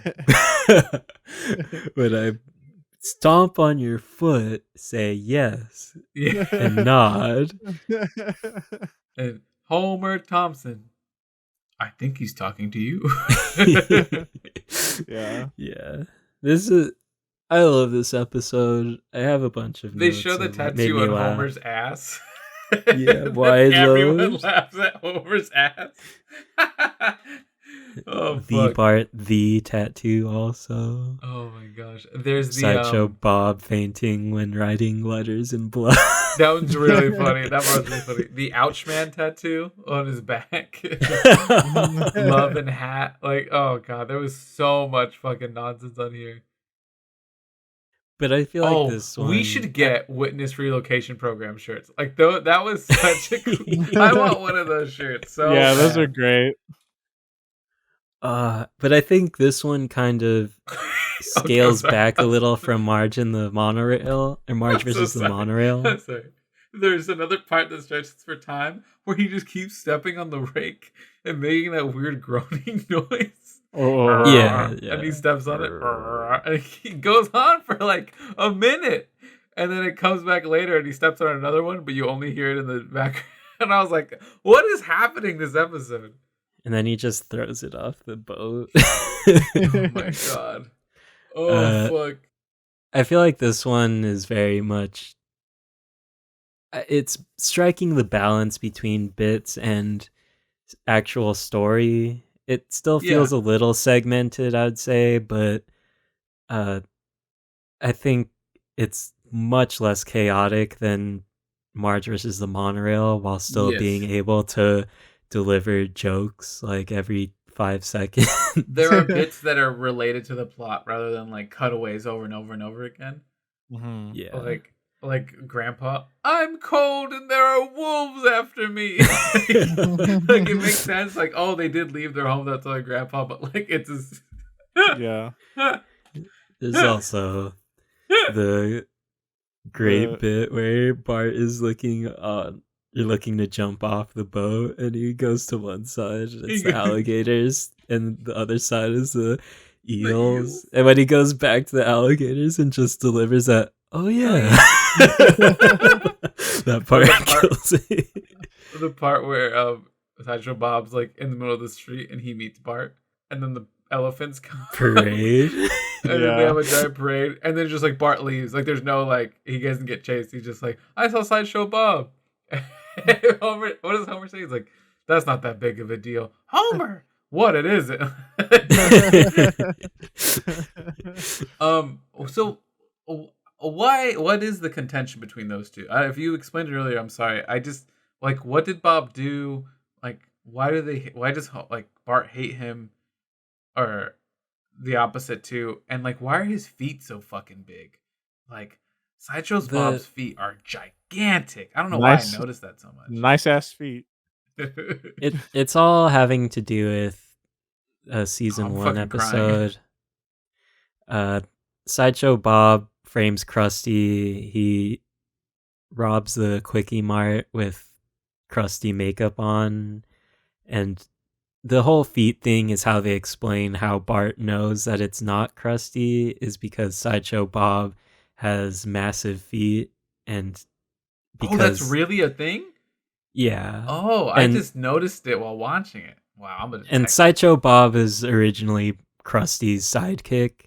Oh, I don't think I included an episode with Sideshow Mel in it, which is his replacement. which is like but the caveman guy. yeah, the dude with the bone in his hair is Sideshow Mel. But Oh. basically, Sideshow Bob is Krusty's sidekick. He in the season 1 episode, he robs the Quickie Mart and tries to frame Krusty for doing it because Sideshow Bob is so sick of dealing with Krusty and being on the show and wants the show for himself. Oh, Bart is the one that foils his plan. So Mel's such a weird character too. Yeah. It's Yeah, very he's- subservient. There's so many In a weird way. characters. I'm gonna talk about that more in 22 episodes. yeah, Mel is subservient, but also like a Shakespearean trained actor. Yeah. He's always so dramatic about everything. But yeah, that's basically why Sideshow Bob is always trying to get revenge on Bart. God, that episode had a lot of gag. Man, did you have anything to say about that one? I feel like we kind of talked over you this whole time. It's okay. The episode was pretty great. Yeah, I felt like it struck a really good balance. The grandpa bit turning into a woman is also very characteristic of the time, but but it's also a good bit. I said I typed out in our chat, Grandpa can get it. I definitely So- was like, what is Manny talking about? And I will watch that episode. I'm like, damn, Grandpa can get it. Like, Yeah. Yeah, it was a good Jasper episode. agrees with you. Ooh, yeah. Oh yeah. One last thing is apparently the whole singing part is basically, or the whole play part was basically just the writers wanting to hear Kelsey Grammer sing because he has a really good voice. Kelsey Grammer, I watched the thing with him on Conan like recently. And he mentions like he really does just like singing. Like he would go onto set and he would sing like "What a beautiful day," like something like that, just to like get a good mood going on set. And he apparently loves singing. Yeah. And just the whole part at the end with throughout the episode, the whole incompetence of the police force is so amazing. I love it. That's Take really him away, boys. Hey, I get to say that. Bake him away, toy. What'd you say? Just do as the kid says. Yeah. And it doesn't even make sense. Like, thank God you crashed into this brothel. And it's like, you could just kill him right now, Sideshow. Like, you have him there. Yeah. Gosh. And then It's it is kind of adorable when he does the whole singing bit and Bart joins him. Yeah. Oh, that's cute. Yeah, that's very that has mad Simpsons energy written all over it to me. Yeah. It also is very much Sideshow Bob's character because he is very theatrical and stuff like that. So of course he would oblige to Bart wanting to hear an entire musical. Did you know about that musical before, Andres? Did you heard about it? No. No. That's what I was like, what the fuck's going on? And I was like, okay, here we go. This is a big ass production. 15 miles to go. What I was noticing rewatching everything is that a lot of this era of The Simpsons is very much just the writers taking a concept of a movie and then applying it to The Simpsons and trying to find ways to not directly one-to-one it, but to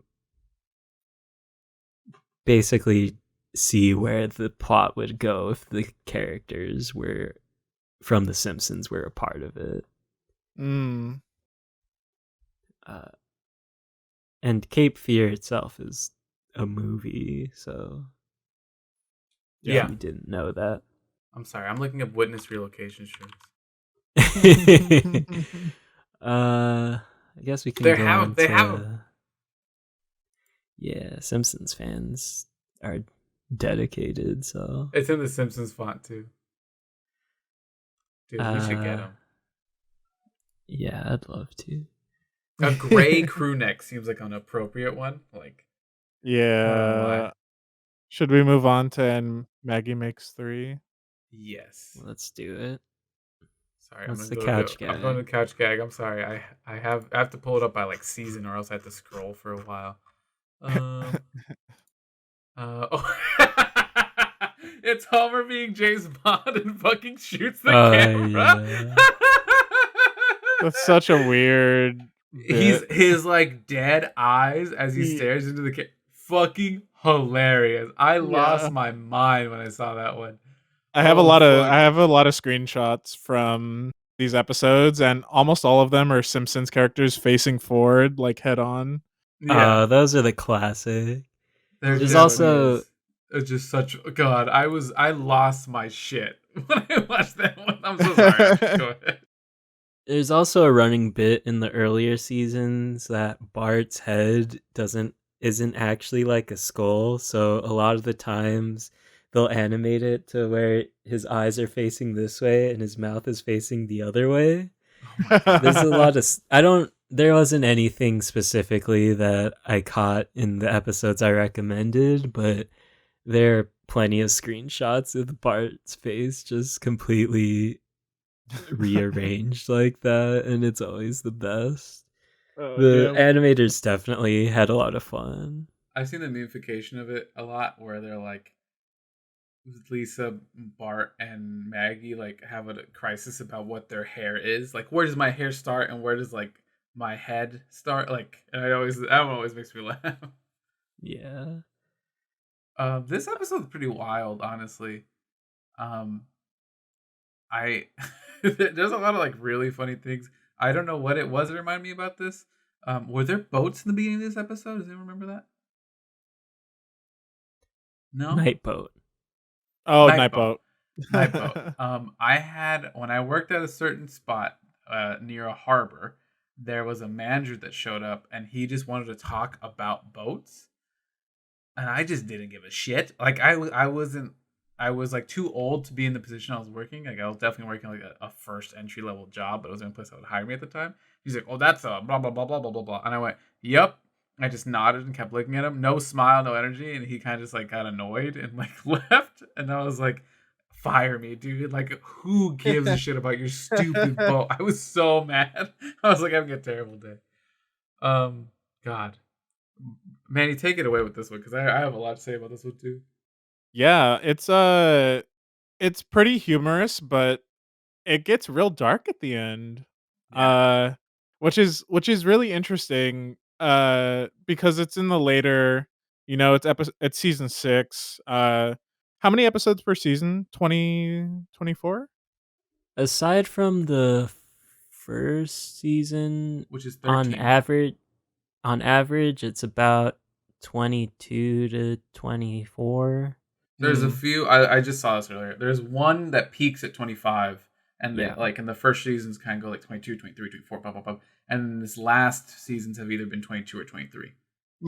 Yeah, so having this fall like basically dead smack in the middle of season 6, um it feels like it carries that family value feel pretty heavily on its like shoulders most of the episode, even though it's way more bit heavy than probably season 1 was.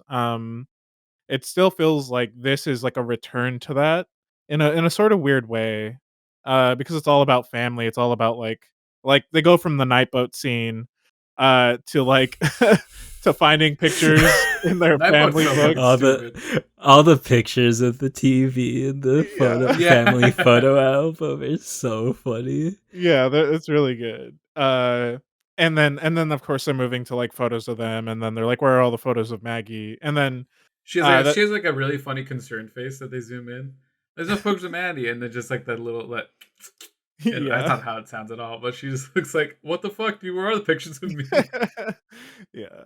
The it's funny that when you sold this to us, Andres, you framed it as like a Maggie oriented episode. Is this the This is closest it he gets? said this was like the best he It's could as close find. as it gets. There really Yeah. isn't Maggie. There are like bits where Maggie is the driving force. There's an episode in season 4, I believe it's Itchy and Scratchy the movie, where Bart just kind of is put in charge of Maggie, but he isn't paying attention. So she takes the car and runs it and is driving places. So that's a bit centered around her. Like there's what my favorite part of that bit is where she's driving and then somebody cuts her off or is honking at her and she does the like under chin fuck you thing where she's like it's hilarious. That's wild. Oh my gosh. There's a part I want to go back to when Homer's quitting and he's like doing all this shit to Smithers. Smithers' desk is like fucking like 4 feet long, like outward. Like he has a 4. You get what I mean? Oh, like, Mr. Burns' desk? Yeah, sorry. I get those two confused all the time. Mr. Burns is his gigantic fucking desk. I don't know why it made me laugh so much. I need that kind of desk in my place because It's awesome. I need like a monster desk. And then he like goes and like beats him up and stuff. Yeah. My favorite part of that is thanks. That's for employing me for 8 years. Yeah. Yeah. I mean, Homer's bits are so funny when he, I mean, they've really made Homer into like a comedic character, not only through physical comedy, but also like the dialogue is golden. Yeah. Yeah. I totally agree. There's I don't know again how it goes later, but like the writing team on this is usually really solid. I've seen like 1 or 2 episodes from like the latest seasons, and it's not. I mean, it's not. I imagine it's not as It's not terrible as to terrible. watch a one-off episode, but like maybe like as an Yeah. overall thing, who knows? Topically, Yeah. topically it just gets a little. It hits that weird like Gen Z like vibe that feels sort of weird because they're trying to be topically relevant, but it almost feels Disingenuous. yes. Because it's characters from the early 90s that haven't changed since then. So yeah. But there's another part about this that I agree with that. Like it is exactly that, right? They're old characters and they're trying to teach new lessons, but it's like you have years of history of this already and now you're going to change it. Like, and that's good, but also it's like feels weird. I don't know. It does like isn't the voice of Apu being changed? oh really? they just deaded his character, I think. Whoa. That's interesting. I don't know the full story behind it, but I'm pretty sure the result of that whole thing was that Apu is just no longer a character in The Simpsons anymore.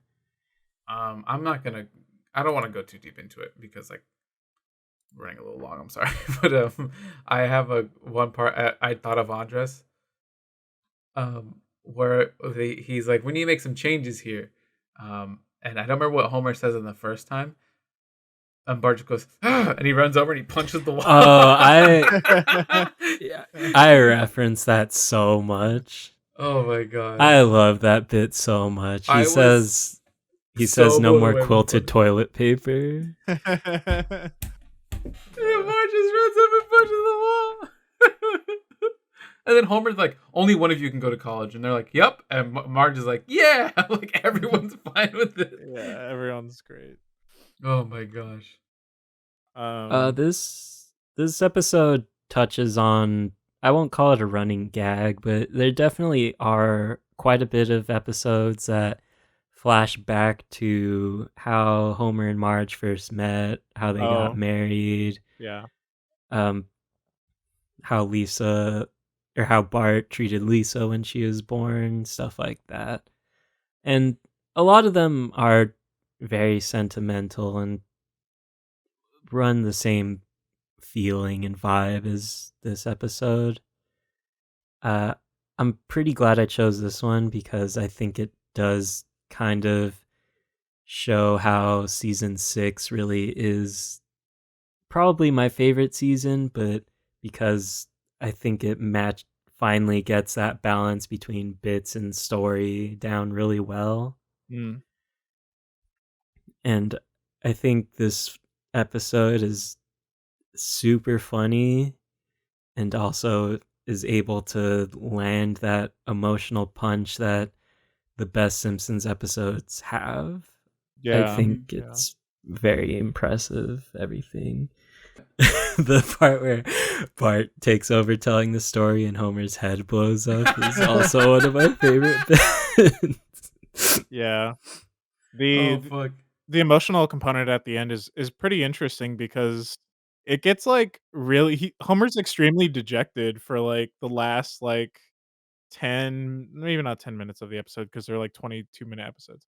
Like the last like 4 minutes of the episode before the end where he's going back to like his old job. He gets let go from the bowling alley right after the great bit with the shotgun.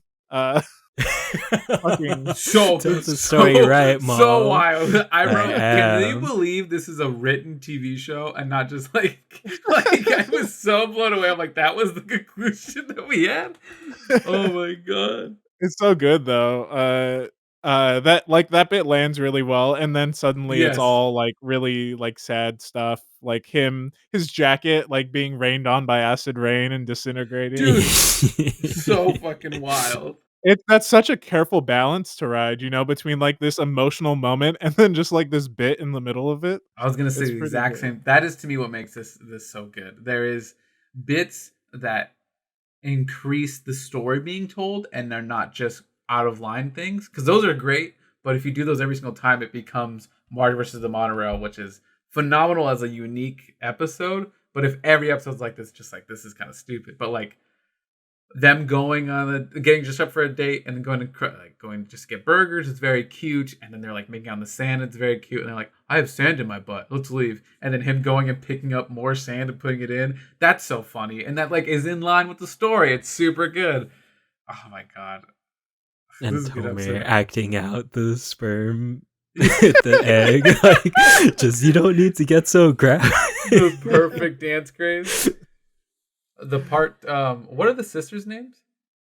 Maud? Maud is Flanders' wife name. Oh yeah. Maud ruins everything when tells him congratulations on the job. Wait a minute. Marge is pregnant. So stupid. Patty and Selma. Marge's those two Sister's Day. Picking up the phone and like opening the opening the Hey, phone. Aronson. Aronson.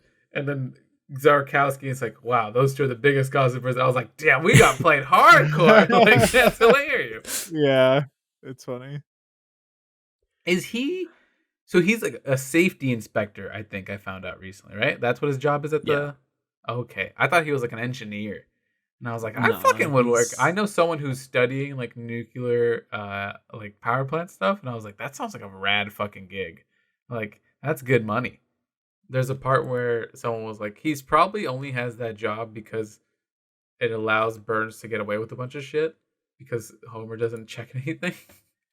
Well, there's an episode, the episode about him getting the job in the first place, which is when Bart is born.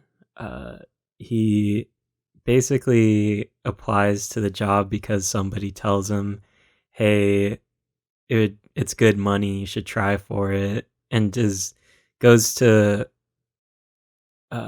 apply and interview for it, and just interviews with two people that are from Smithers's, who's doing the screening, his fraternity in college, and they're just way smarter than Homer, and they're actually college educated.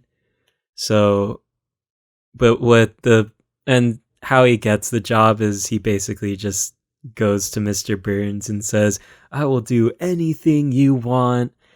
I will be a dog if you want me to. And Mr. Burns is just like, hold up. Excellent. Let's do this. Let's do this, dude, because That's what we need. Yeah. Wild. Yeah. I don't know if there's any other comments I have about this one. Just God. Oh, the weird B plot with the hair. Oh, when he rips out his hair. Well, like they put peanut butter in the hair, and then they put mayonnaise, and then she's like, "Go sit in the sun and let it soak in." 22 short films. Oh, that's 2 short films. I think I wrote that in the wrong notes section. Then. Oh no, they have. Sorry, I'm so sorry. My notes say the second screaming and hair rip. the hair Yeah. rip when he finds out about the baby, and then the second one hits so much harder for some fucking reason. And he just rips out the two hairs. Yeah. There's Oh my also a really funny detail that people love to point out that there's a picture of Maggie on the wall when he's running up the stairs both times. God. And they also do not live in the same house when Marge finds out that she's pregnant with Lisa. It's in a episode earlier. It's all just really funny continuity stuff that obviously doesn't line up, but Yeah, the of course. bit is still great. It's so good. Especially the scream. That one's amazing. So I guess since I went through it, 22 short films about Springfield is a very weird episode to me. There's like some parts I definitely have a question on. But the couch gag is where they're sea monkeys. Solid, like it, enjoyable. Anything to say about this one, Andres? I should just explain the concept about this before we talk about it. Apparently, because they love all the cutaway gags, I think they specifically referenced an episode where they gave Flanders his own little bit, and there's like a title card and everything, and they love doing that so much that they decided to do a whole episode. So apparently what happened was they just gathered all the writers, had them write down their 3 favorite side characters and put it into a hat, and everybody just drew a couple and wrote their bits off of it. Just another side note before we get into it. There actually aren't 22 films if you're taking count. I was gonna. But is it because of I forget the character's name, but the last character who comes in with the title card late, the scientist. Oh, Professor Frink. Yeah. You can stretch it to be 22 short films, but I saw one on Wikipedia that was trying to detail it, and one of them counted as the bee flying from the Simpsons house to Mr. Burns, and then the Mr. Burns thing being a separate bit, and it's like, that's not really anything. That bee character is when I was so confused. I was like, what's happening? That was so good, man. That was so hilarious. Good. I loved it, but I was like, I never knew he was like a Mexican. I had no idea. You didn't know? No, blew me. I was like, whoa! Like, what's going on? It's a good thing to find out. Yeah, it's a running gag where a part of the whole mythos TV studio, they kind of flesh that out in the background every so often when they go to see Krusty in person. Mm-hmm. But Bumblebee Man is basically the Telemundo Television person of that, and just kind of the face of that. So that comedy too of him, of like the house falling apart, is very like Chapulín Colorado, Chavo Ocho, like those shows. I remember there being like just really shitty sets of like a home and just falling apart into itself. Like there's one episode I remember of Chapulín Colorado where he's like keeps climbing ladders to like, and then the house is just like shitty plywood walls, and then he just collapses into it, and then it just happens like 3 times, and I was like, this is insane. Like, man, it's so wild. Donde está mi tequila? And I was like, okay. Like my dad's in this fucking episode. Like I was blown away. That's great. Oh my gosh. I'm gonna go back to the beginning because there's a lot of things I want to say with this one. I'm sorry. Go back into the the Maggie episode. The part where the doctor is just like making fun of Marge for being pregnant and it being like an unplanned pregnancy is wild. And then it comes back in this one where he keeps just making fun of all the people. And I was like, this doctor fucking sucks. Like, he's such a good character, though. Dr. Hibbert is pretty funny. In Maggie Makes Threes, the joke he makes is that you could sell a baby on the black market. And Marge is just like, what? And he's like, oh, that was just a test. That's if you give me a different answer, I would have called the police. Yeah. His hair is like short, so his head looks fucking gigantic. Yeah. there's a I think it's in 22 short films about Springfield, but I think a title card has him in a Cosby sweater. Uh, He is he it does a wear play? Cosby sweaters, but Yeah. uh, It was somewhere. It was somewhere, and I was like, that's such a a a play on the character. Like I get it, but also like that didn't age well for It feels of the for yeah, I time for mean, sure. Yeah. the Simpsons were pretty regularly competing with the Cosby Show and ratings when it first started, so I Mm, think they're kind of poking a little bit of fun. Dr. Hibbert isn't entirely based on Bill Cosby, I don't think, but that makes sense. Dr. Hibbert just kind of becomes like the competent doctor, and Dr. Nick is the Dude, incompetent one. That's I really love hilarious. Dr. Nick. Dr. I Nick saved love the Dr. day. Nick so much. That's like the best bit. It's like one It's of the best so bits good. in the I was like, episode. this guy sucks. And like 2 sentences later, I'm like, this is my favorite fucking character. Yeah. Hi, everybody. Hi, Dr. Nick. Yeah. Oh, it's so good. Right before that, Lisa asked permission from Marge to recycle. Yeah. I don't know why that shit got me so good. I was like, what a weird. Mom, can I go recycle this? Oh my god. It's more just like a thing about Springfield. Like the town of Springfield sounds like the type of town that would not recycle or Yeah. would laugh at somebody for recycling. I had no idea steamed hams came from this. Yeah, me either. I was like, "Whoa, steamed hams!" Like, I completely forgot, and then when I was thinking about the episode, I was just like, "Yes, steam ham." It's steamed good. hams It's has good. such a weird life in like meme culture. Like, there's so Yeah. many niche versions of steamed hams. Like, I know there's a Mega Man Battle Network version of steamed hams. Why? Why is that there? No one played Because- that game. No one played that game. I don't know. There's a lot of random deep cut Simpsons stuff that makes the meme rounds with Simpsons fans. Like, just real quick, jumping to Lemon of Troy, the face that the Shelbyville dad makes when he bites into the lemon. They love editing that onto Simpsons character. That's why it's so fucking funny. You're just slowly fighting it, but trying to keep a cool face. Woo! That's a good fucking shit, man. I love that one. Oh, fuck. One note I wrote about 22 short films is that my one regret about choosing the episodes that I did is that I didn't get a chance to do a Mo episode because Mo is a really funny character. Mo looks so fucking... He just fucking passes out. Yeah. him behind the thing and saying, "I'm behind 3 layers of bulletproof glass. Do your worst." He says, "Okay." Also- all he can do is turn the lights on. Also, I think this is. I think this may be an Itchy, Scratchy, and Poochie, but the bit with Mo and the pandas. Where's that Oh at? man. Fuck, where is that at?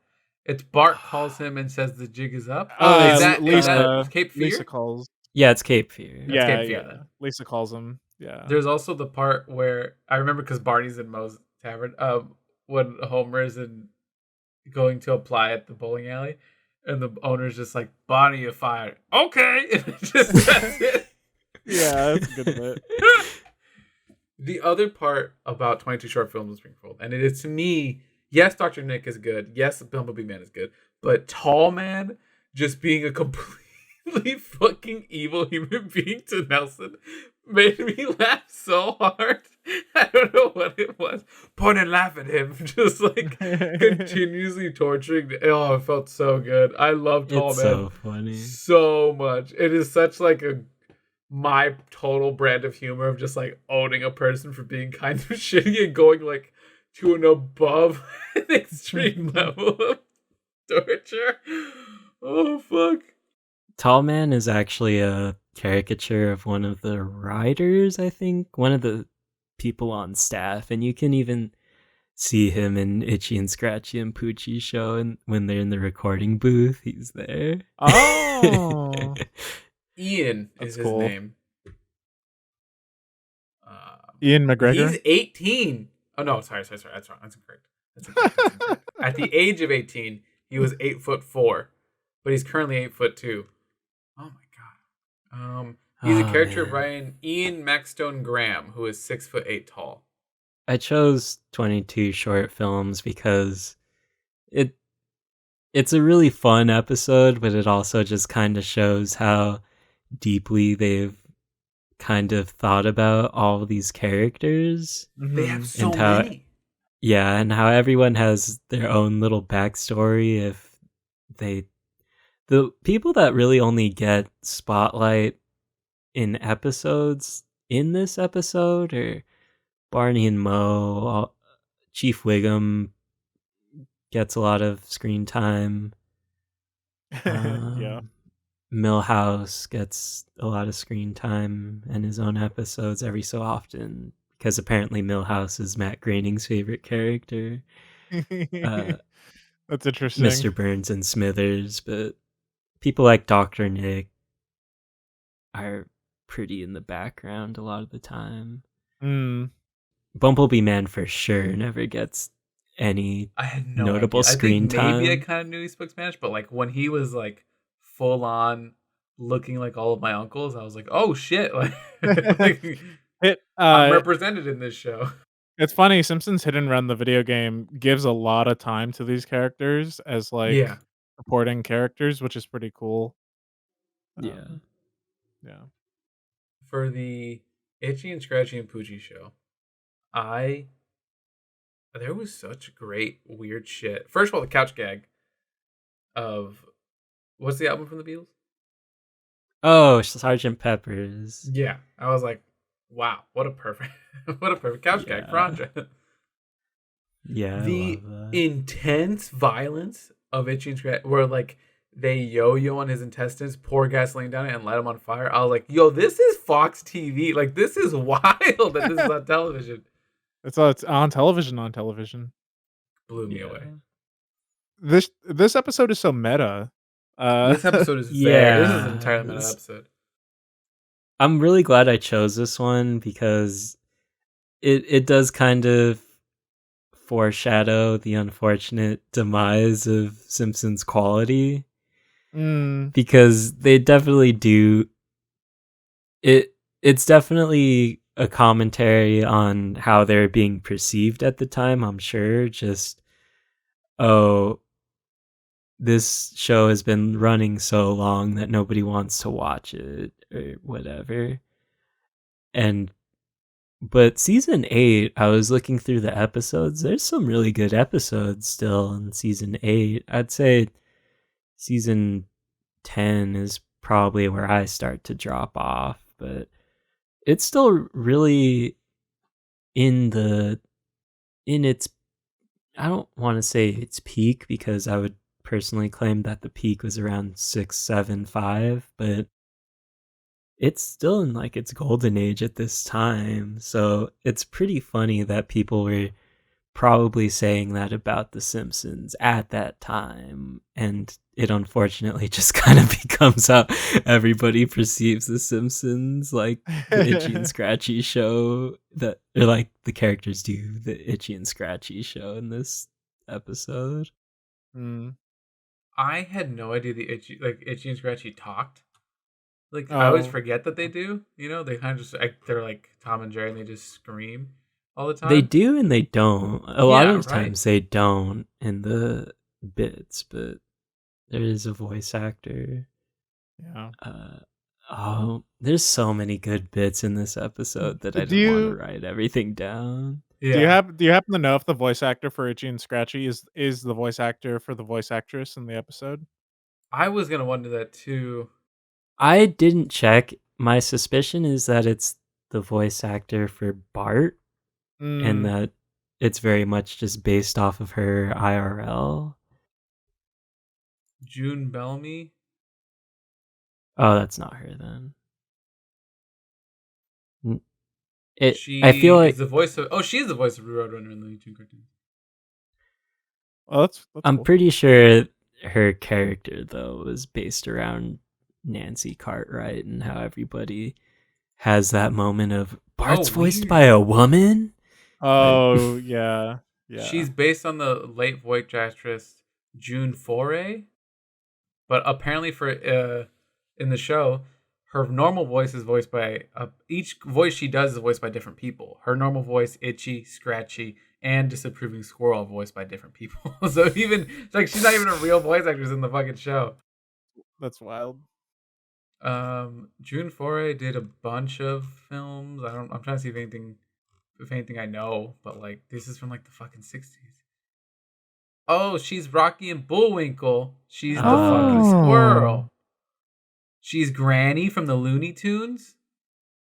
Damn. She's Grandmother Fa in Mulan 2. What? Mulan 2? The best Mulan. She's a acclaimed voice actress. Anyway, let's move on from that. I thought I heard Zap Brannigan's voice from Futurama. I'm sure he was probably him, like before he did the voice. But like, there's a character who like talks like Zap Brannigan, blah blah blah blah blah blah blah blah. I don't remember who it is. This episode is literally written by the head writer of Futurama, David X. Cohen. So there's another part, and the part in Lemon of Troy I was gonna make a big deal out of was the Bart counterpart in Shelbyville looks exactly like Hubert Farnsworth Jr. from fucking Futurama. They look exactly the fucking same. Yeah. Oh man, that's such a good moment. There's a part where they say they want to make a gangster octopus, and I was like, that sounds rad. Like, I want to see that. That sounds dope as shit. I was, my mind drifted to Oswald for some reason. The big blue one with the bowler hat. Yeah. I was like, motherfucker, it's me, Oswald. Like, all right. That's where my mind went. I was like, wow, I get it. What a weird thought to have. But I'd be down for a gangster Oswald, honestly. I don't remember who says this line, but I wrote it down because it made me laugh. When someone just goes, "What the hell are you talking about?" Who says that? Do you remember that, Andres? No? All right, that's fine. What's the context? Okay. It's when they're doing the signing at the comic book shop, and the kid says something about the Itchy and Scratchy CD-ROM and the skeleton key, and Homer's just like, "What the hell are you talking about?" Yeah. I'm glad you're here, Homer. I can't handle this stuff usually. Yeah, that's such a good bit. Yeah. Oh man, I want to say like every single bit in this episode. Give me three right now. Pick 3 from the list. Give me 3. When they're doing the focus group, I could do like 3 from the focus group alone. You're so funny. But at the end, when he's like, "You guys want a show that's grounded in reality, but also puts the characters in outrageous situations and with robots of the sort," and everybody's like, "Yeah." Next one. Oh man, the part where they're in the writer's room and Krusty is threatening to cancel Itchy and Scratchy, and he says something like, "I can find a new show, but Roger, I'm a lazy man, Roger." Yeah. And then Mel, after that, like they slam the door collapses, and Mel's like, "Krusty, I have these things. I'll come back later." Just like, Oh man, and the thing that started my whole damn near obsession with The Simpsons being just I have to go now. My planet needs me. And then the immediate cut to Poochie's dead, everyone. And like everybody's cheering. oh fuck. It is a good episode. It hits different when you're older because it's like so meta, but I imagine this is like really funny when you're younger too. Like, it's so meta, and actually apparently very much relates to what Fox was telling the Simpsons writer writers at the time that they needed to add a new character, which is the in joke of what's his name? I forget. Roy, yeah. So that's the whole meaning behind that joke. Thanks, And Mrs. S. Morning, Roy. It's so funny because it's like the character design is obviously meant to be Poochie. Like, it's exactly Poochie. It's so good. Yeah. Just everything about this episode just touches so much on what just influences my humor and things like that. The stare down after, like, maybe you should just be happy about the show, and then Bart and Lisa like staring at the camera for a few seconds. I was like, man, I'm deeply uncomfortable. Like, Manny made a good point. Most of the screenshots you can get from Simpsons are just staring directly at the camera because you're just like not used to it, and you're just like, get away, get away. Yeah. And at the end, when they say, "Oh, back to basics," they just immediately say, "What else is on?" and turn off the TV.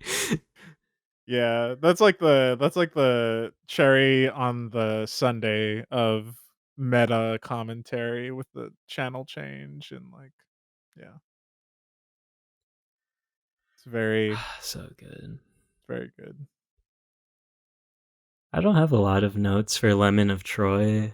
It is probably one of my favorite episodes, just because I also refute this as one of those season 6 episodes that's really able to accomplish a very coherent story while so packed with bits. It's so good. Yeah. I'm gonna rewind this a little bit. Couch gag is them as like Steamboat Willie, Mickey, Mario, Mickey characters. Deeply horrifying, in my opinion. Don't like it. Don't like when they stare at me. Back to the Lemon of Troy. This episode is wild. I love this episode. There's so much good shit in it. Before anything, I want to bring up something that I was gonna bring up at the very beginning and I forgot. Something I noticed about the animation. The animation is something I pay attention to a lot. There's times where like you can see like it's a cell on top of a background and it looks cool, and there's other times this, and this. Throughout the episode, you see a lot of them eating. Most of the time in the early seasons, it's like purple or gray or brown mush. Yeah. And this is the first episode I saw them eating food. Yeah, like they're eating real food, and I was like, this shows like the progression of animation, like of the time and like what they care about. Because I remember in the first few episodes, they eat just like like if you got a bunch of grapes, mush. Grape jam, just grape jam. It's a lot of mush a lot of the time, especially in the early seasons. When actually in the later seasons, they do a lot of food-based bits like that. In the episode where Lisa goes vegetarian, they serve lamb chops and stuff like that.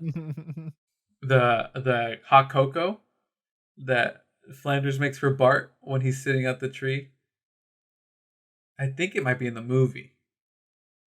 That sounds like he pours the hot cocoa and like puts marshmallows and then whipped cream, and then like he toasts the whipped cream and it has like a graham cracker on top, and then I think that's the movie. I saw the movie without seeing any of Simpsons. Just wanted to go see it. I just felt it was an important cultural event that I had to be a part of. It was great. I was a fan for sure, and I even found something hilarious when I was looking through my DVDs at home. I found a voucher for a free Simpsons movie ticket in one of them. Wow. And there's part of me that saw it and was like, oh, this is amazing. And then the other half of me thought, damn, why didn't I redeem this? I could have seen the movie for free. Yeah.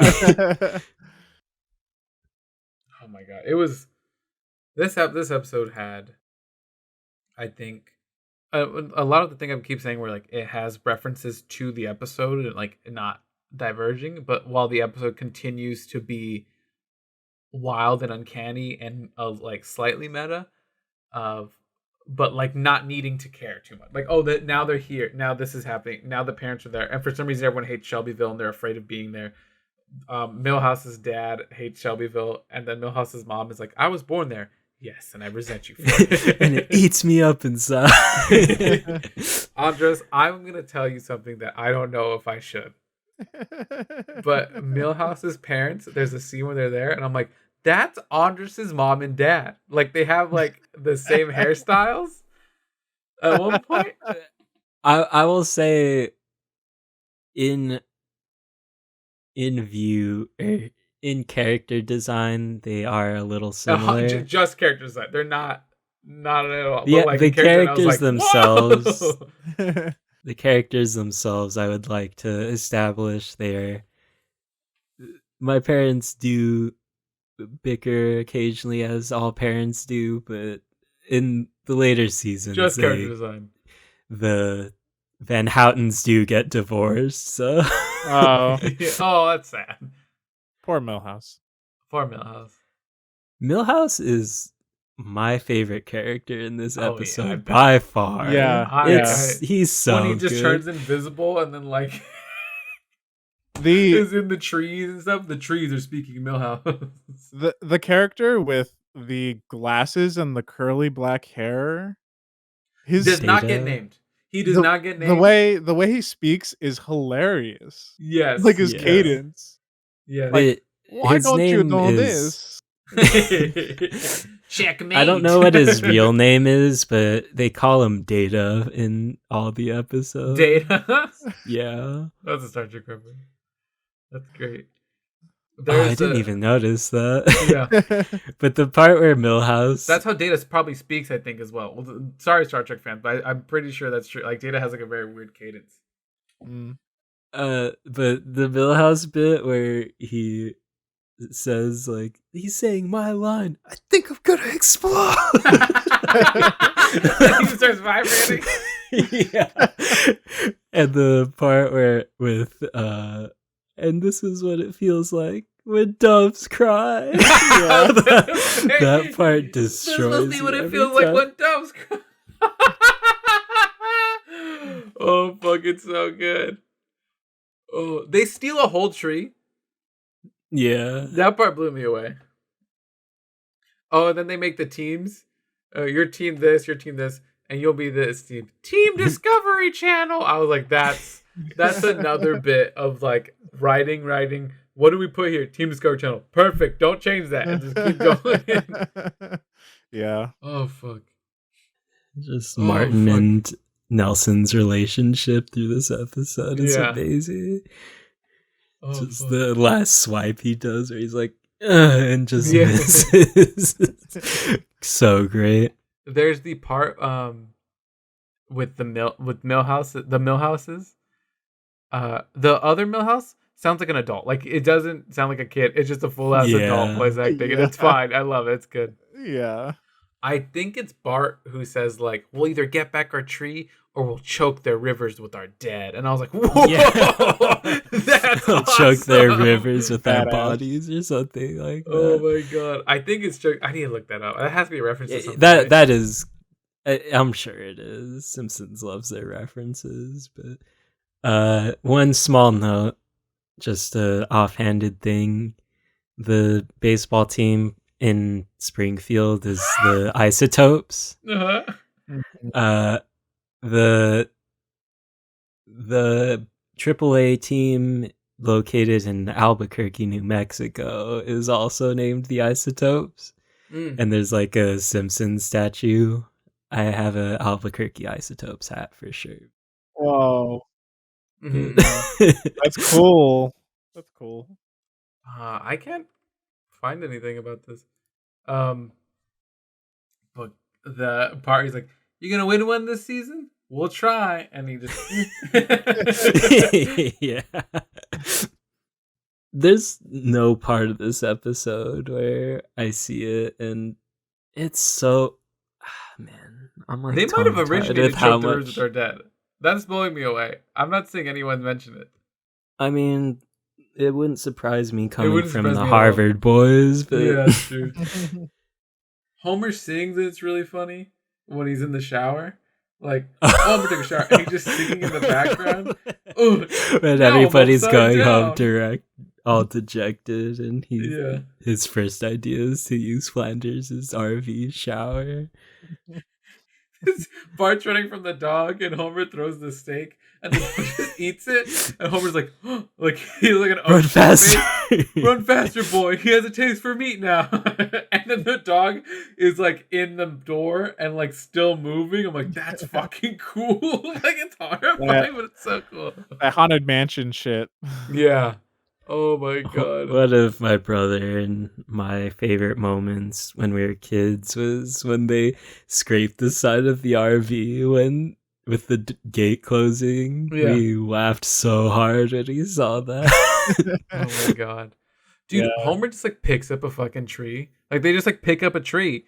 I was like, damn, these people are insanely strong. They're built different. Oh fuck. And when the tree knocks off the top at the end and it's Yeah. all fucked up when they plant it again. It's Like so good. Half the tree, yeah. What do they do when the grandpa shows up? Like, look, everybody, an old man is speaking. Oh. Yeah. And then at the end, the Shelbyville grandpa is like, and then we got rid of that tree because it was haunted. Let us celebrate with a cup of turnip juice. They're just like squeezing it too, like into it. It's so good. Oh fuck. My dad bought groceries for the house this past week, and we always buy apples. He bought fucking Red Delicious apples. They're disgusting. I hate them. And then I ate one and I had diarrhea. And I had to bring that up after seeing the turnip juice. I was very upset.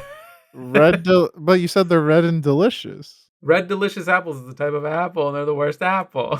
But that's what they're called, red and delicious. Gala apples for top tier apples. Oh my god. I definitely Fuji. grew up eating Gala, but Oh yeah. Fuji's pretty good. Red Delicious is the worst.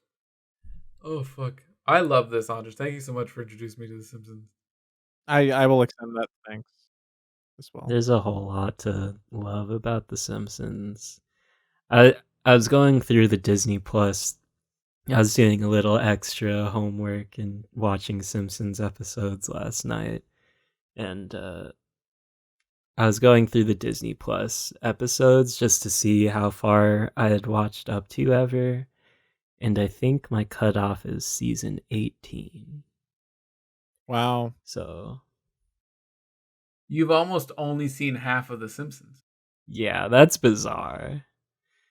But season 19, I was looking at the episode plots and could not recall anything, so We use it now. When I first discovered the app Anchor, which is just like you can record podcasts from your phone like very quickly. One of my ideas to just like keep my sanity going during college was to watch all of The Simpsons and just every episode call Andres and then just talk to him about the episode because he had seen them and I had never seen them. That was like an original idea I had, and now it's come full circle to this happening. There you go. We have made it, boys. if you want me to talk about Simpsons, I can probably recall 90% of episodes in season 3, 5, 6, and 7. So Damn. But not season 4. Nah. Or 1 or 2. I've seen season 4 enough to probably recall episodes, but I don't remember a lot of them. But not season 4. Fuck season 4. Fuck season 4. Fuck season. What was the season 4 episode that we watched? Marge Marge versus vs. Monorail? Never mind. Monorail. Season 4 is awesome. It's great, honestly, but You just don't remember it. Yeah, totally fine. Yeah. I just don't have the DVDs. If anybody wants to rectify that, I will not give my address, but We are taking just hit me up. donations. Yeah. We need to go buy Enjoy skateboards. Yeah, we are taking donations for Enjoy skateboard decks. That too. That one's a little more timely, and this is going to come out Way far later than that. Now you know our recording schedule. Go line it up, all 2 listeners. Go line that shit up. Oh my gosh. Well, closing statements? Yeah, I deeply enjoyed the whole experience of diving in The Simpsons. I think, like, again, without you choosing these, I would have had no idea where to start, except maybe like a specific season. So, uh, I actually have like a great urge to go watch other episodes, which is really nice. I was hoping that that would happen, and I was hoping that The Simpsons would capture me in some way to cause that, and I think they did. So, very pleasantly surprised. And I'm probably gonna watch a shit ton more. And all the episodes you chose were great. I think they all have their own quirks in various ways, but uh they're all emblematic of what Simpsons can do, both effectively and also, maybe less effectively, like with the way in which the newer Simpsons have affected or have a contentious relationship with like the modern contemporary elements of our society. But Yeah. yeah, it's great. I had a fun time. I would love for there to be a part 2 of this episode where Ron recommends more, honestly. Like, I don't think we even touched on Treehouse of Horror, which is like a giant staple. I'd love a Marge episode. I feel like we didn't get enough. Like, I much I love Marge Monorail, it just overshadows by the intensity of the fucking bits. Um, so like, I think there's tons more for sure. Like, there's obviously tons more, but this is one where I'd love to revisit. And it just we have never laughed this much on any episode. Like, this is the best. I love this so much. It's so good. It's just like, God. Bart, do you want some money before you go to bed? It's just so good. Everything's so good about this. Um, yeah. The only thing I again I had a really rough day on Thursday. I had like a funeral service I went to, and I came home and I watched Simpsons, and it definitely like helped me get along. And then just like finishing this was like really good. So yeah, I think this is a good show of, and a lot of shows do this now, but there you can definitely feel the towing the line of like sincerity and silliness, and like knowing when to go back and forth. I yield the Yeah. remainder of my time. Yeah, man. I mean, I love The Simpsons. I definitely have more episodes we could go over. Uh, at this point, we could also just randomly choose a season and talk about that. But uh, I would love to keep talking about The Simpsons. It's for sure one of my favorite shows, even though, as we stated earlier, I've seen almost less than half at this point. But No one blames you. I think that's more than most people. Mhm. Mhm. there are a couple things I regret not being able to include, because there is more to The Simpsons than I recommended. I specifically didn't recommend Treehouse of Horror just because it is kind of a cultural staple, and everybody that I've heard talk about The Simpsons usually only has that connection. So Mhm.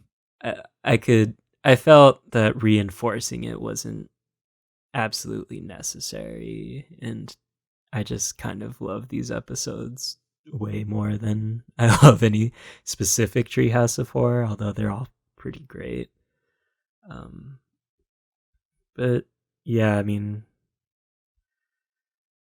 love The Simpsons. Is it my Love turn to? love So, laughing with the I was a boys. bit confused on what to do. Hell I have a yeah. movie for sure I'm ready to recommend. That's one of my favorite fun rides. But I recommended one last time. I didn't want to recommend two watching things back to back. I wasn't really feeling any reading thing either. I definitely I have tons of things to recommend reading, but I just felt like I haven't done something. I wanted to do something I hadn't done in a while, so I was like, I'll recommend an album. And I wasn't ready to talk about the one I would recommend yet. And I was kind of looking through, and I'm like, I don't know what album I could feel I could talk about that well. And so I had another decision to be, I want us to make playlists. Um, and the playlists just need to have a centralized theme. And you can make more than one or whatever. My number is going to be 13 songs. And that's easy for you guys. I, again, have the least exposure to music out of the three of us. I have made some playlists for D&D characters. I know someone that was like, I don't know what it is about writing that's hard for me, but I will go through and look through all my songs and just pick and be like, this is how my character is. And they pick 10 songs. It's like, this is who my character is. Listen to this. And you really do get a feel for who a person is when their favorite songs are X, Y, and Z.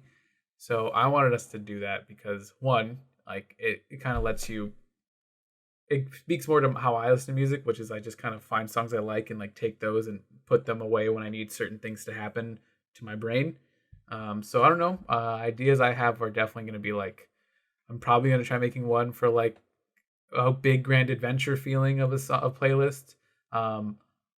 I might try making you guys playlists and just being like, this is for you and this is for you. But those might just be smaller 5-song ones. Just being like, when I hear this song, I think of you guys. I have no promises yet, but that's my idea for this next week. What do you guys think before we sign off? I think it sounds great. I have a question. Yes. 13 songs at 3 minutes apiece comes out to already fairly long. Are Yeah. we do we have, like, a time limit on how long the playlist I should picked be? 13 songs because to me that's around an album, right? Like an album has, Yeah, it's just, right? like, Like some 40 songs minutes of are music. some songs are way longer than others. That's fine. I think it's one. I think full disclosure from us, we're gonna have a few breaks coming up due to like holidays and stuff. So I Mhm. think we have time to make a playlist and then share them with each other and then listen to them before the episode starts. Okay. So no definitive, length, uh, limitation. For your main playlist to share, do whatever you feel is ready, and then if you want to make other ones and be like, this is kind of like what I made on the side, like I'm really going to try to make one or two of like, this is my big one to present. And then I also made these just like, I don't know, sometimes I start making one with an idea in my head and I only get 4 songs in, but I like those 4 songs a lot and I have those four, I just can't expand those. So that's all it is. It's just really to get singles. Try not to do more than one song of a band is another like caveat I'll add in there. So just like in this one, you can't have blah blah blah blah blah blah. You can't have My Chemical Romance 5 times in the same playlist. Like that's my example. I know it's gonna be hard for you, Andres, but please no more than. You're telling me my playlist can't be the entirety of Just Got Back from the Discomfort? Damn. You I'm got calling out my fucked. boys. Calling out my boys. Andres, do you have any questions about it? Not really. Okay. I guess my one would be is the concept of basing it around something, are you just looking for a vibe, or are you I looking for like an actual kind of Thematic literary ties. concept? Thematic ties I is think more what I'm I going think it's a good for. question. It definitely lets me explain it a bit more. Because Go because ahead. randomly the first thing that came up in my head was divorce albums, like, or Hey, divorce music. that's Like there's wild. a lot of that, but That's 100% fine. I think if you find songs that were created with an idea, that counts. I think if you're like, when I have these 5 songs back to back to back, I feel like I'm back in middle school, and that's what I want to portray. Alexi is in middle school feeling. That's what I want to portray. Or just be like, I have a playlist I've been making and I've been sharing with some of my friends called Depression Destroyer, and it really is just like upbeat hyper music of going forward, being happy, and going through things and like positivity. That's my feeling for it. There's not much else, just like song titles, or even if the lyrics aren't as good and like hopeful, the vibe of it is fun. So any direction that you want the playlist to go, as long as it leads you through that. Does that make sense? Bring that energy, Alexi. We're gonna need it. Yeah, I definitely was like, I'm gonna probably just dump in Depression Destroyer and just be like, here's one of my favorite playlists I've ever made in my life. Because I don't, uh, if I'm honest, I never make them. This was stolen from my friends in a server who make a lot of playlists, and they're just like, yeah, mm, this is there'll be like hyper niche themes of like when I want to be a vampire walking through the fucking fall leaves, and I'm like, what the fuck? Like, what the fuck is wrong Going with to the people? store on Tuesday morning with a dog. Yeah, exactly that. I just saw the name of one of my playlists and realized, because I'm a huge playlist person. We've mentioned it that I make a playlist for the month every month, but yeah. So I just kind of get random stupid ideas, and one of my playlists in my Spotify right now is called album name drops and songs. So my goal for sure, and this is a caveat for you, you have to make a new one, but you can share all those. I think this is going to be great for the audience. Just be like, if you want to make one that's just literally like, here's 5 songs that describe me and what I'm feeling during this week, like, I think that'd be fun for our audience to be like, oh, this is Manny's mental space right now. Granted, I shouldn't play this if I want to have a good day.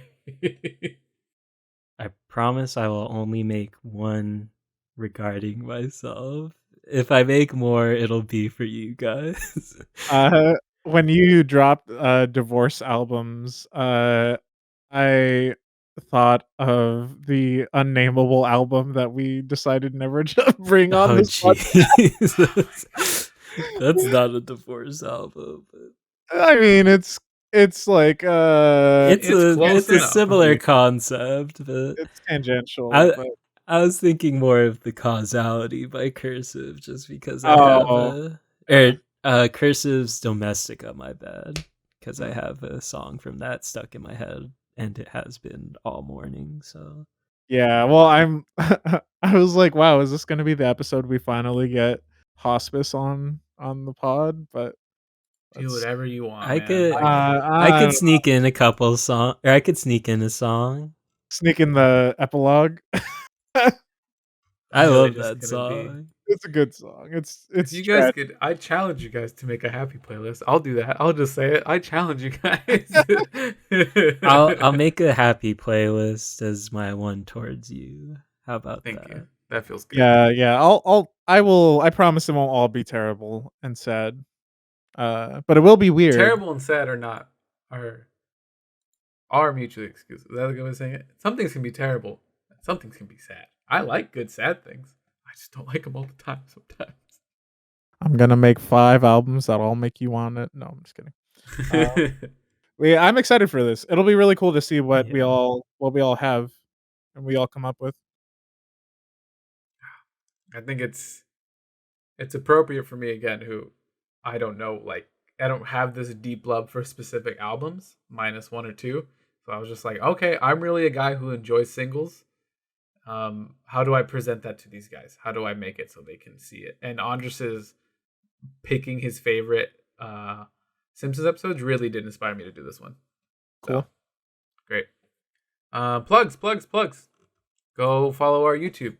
Go follow us our Twitter. Go follow us our Instagram. Go follow us our... Did we make a MySpace? Did we ever come back with that one? I did make a MySpace, but that shit is so broken that it's very broken. There isn't even an app. Like, go follow us on Spotify. I was gonna try to actually go through with that bit, and there isn't even a MySpace app, so I figured it was dead. They did make it. There was somebody that made basically a clone MySpace recently. I didn't bother making an account for that because it seems kind of past the point. Yeah. SUSSED. Sorry for repeating myself, but it makes you remember things. And then Bart walks down the street and he's just like, SUSSED. Wow, it really works. Yeah. SUSSED on everything except YouTube. You need to look up SUSSED Podcast because we don't have 100 subscribers and can't claim the name. Shout out to the Enjoy team from 2006 for showing us love. Yeah, everybody except Jerry, but shit. That's kind of like climbing a mountain trying to get to him, I'm pretty sure.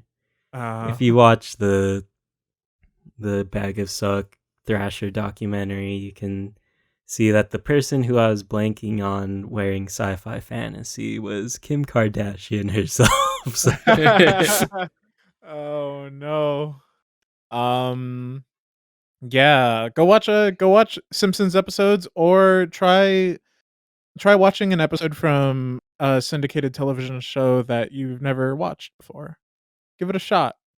Might be fun. Uh, The Don't Goldbergs is a watch good show. The Family Middle's a good Guy. show. Don't watch Family Guy. Everyone does not. Um, This is anti-Family Guy podcast. I'm exclusively a Cleveland show kind of guy.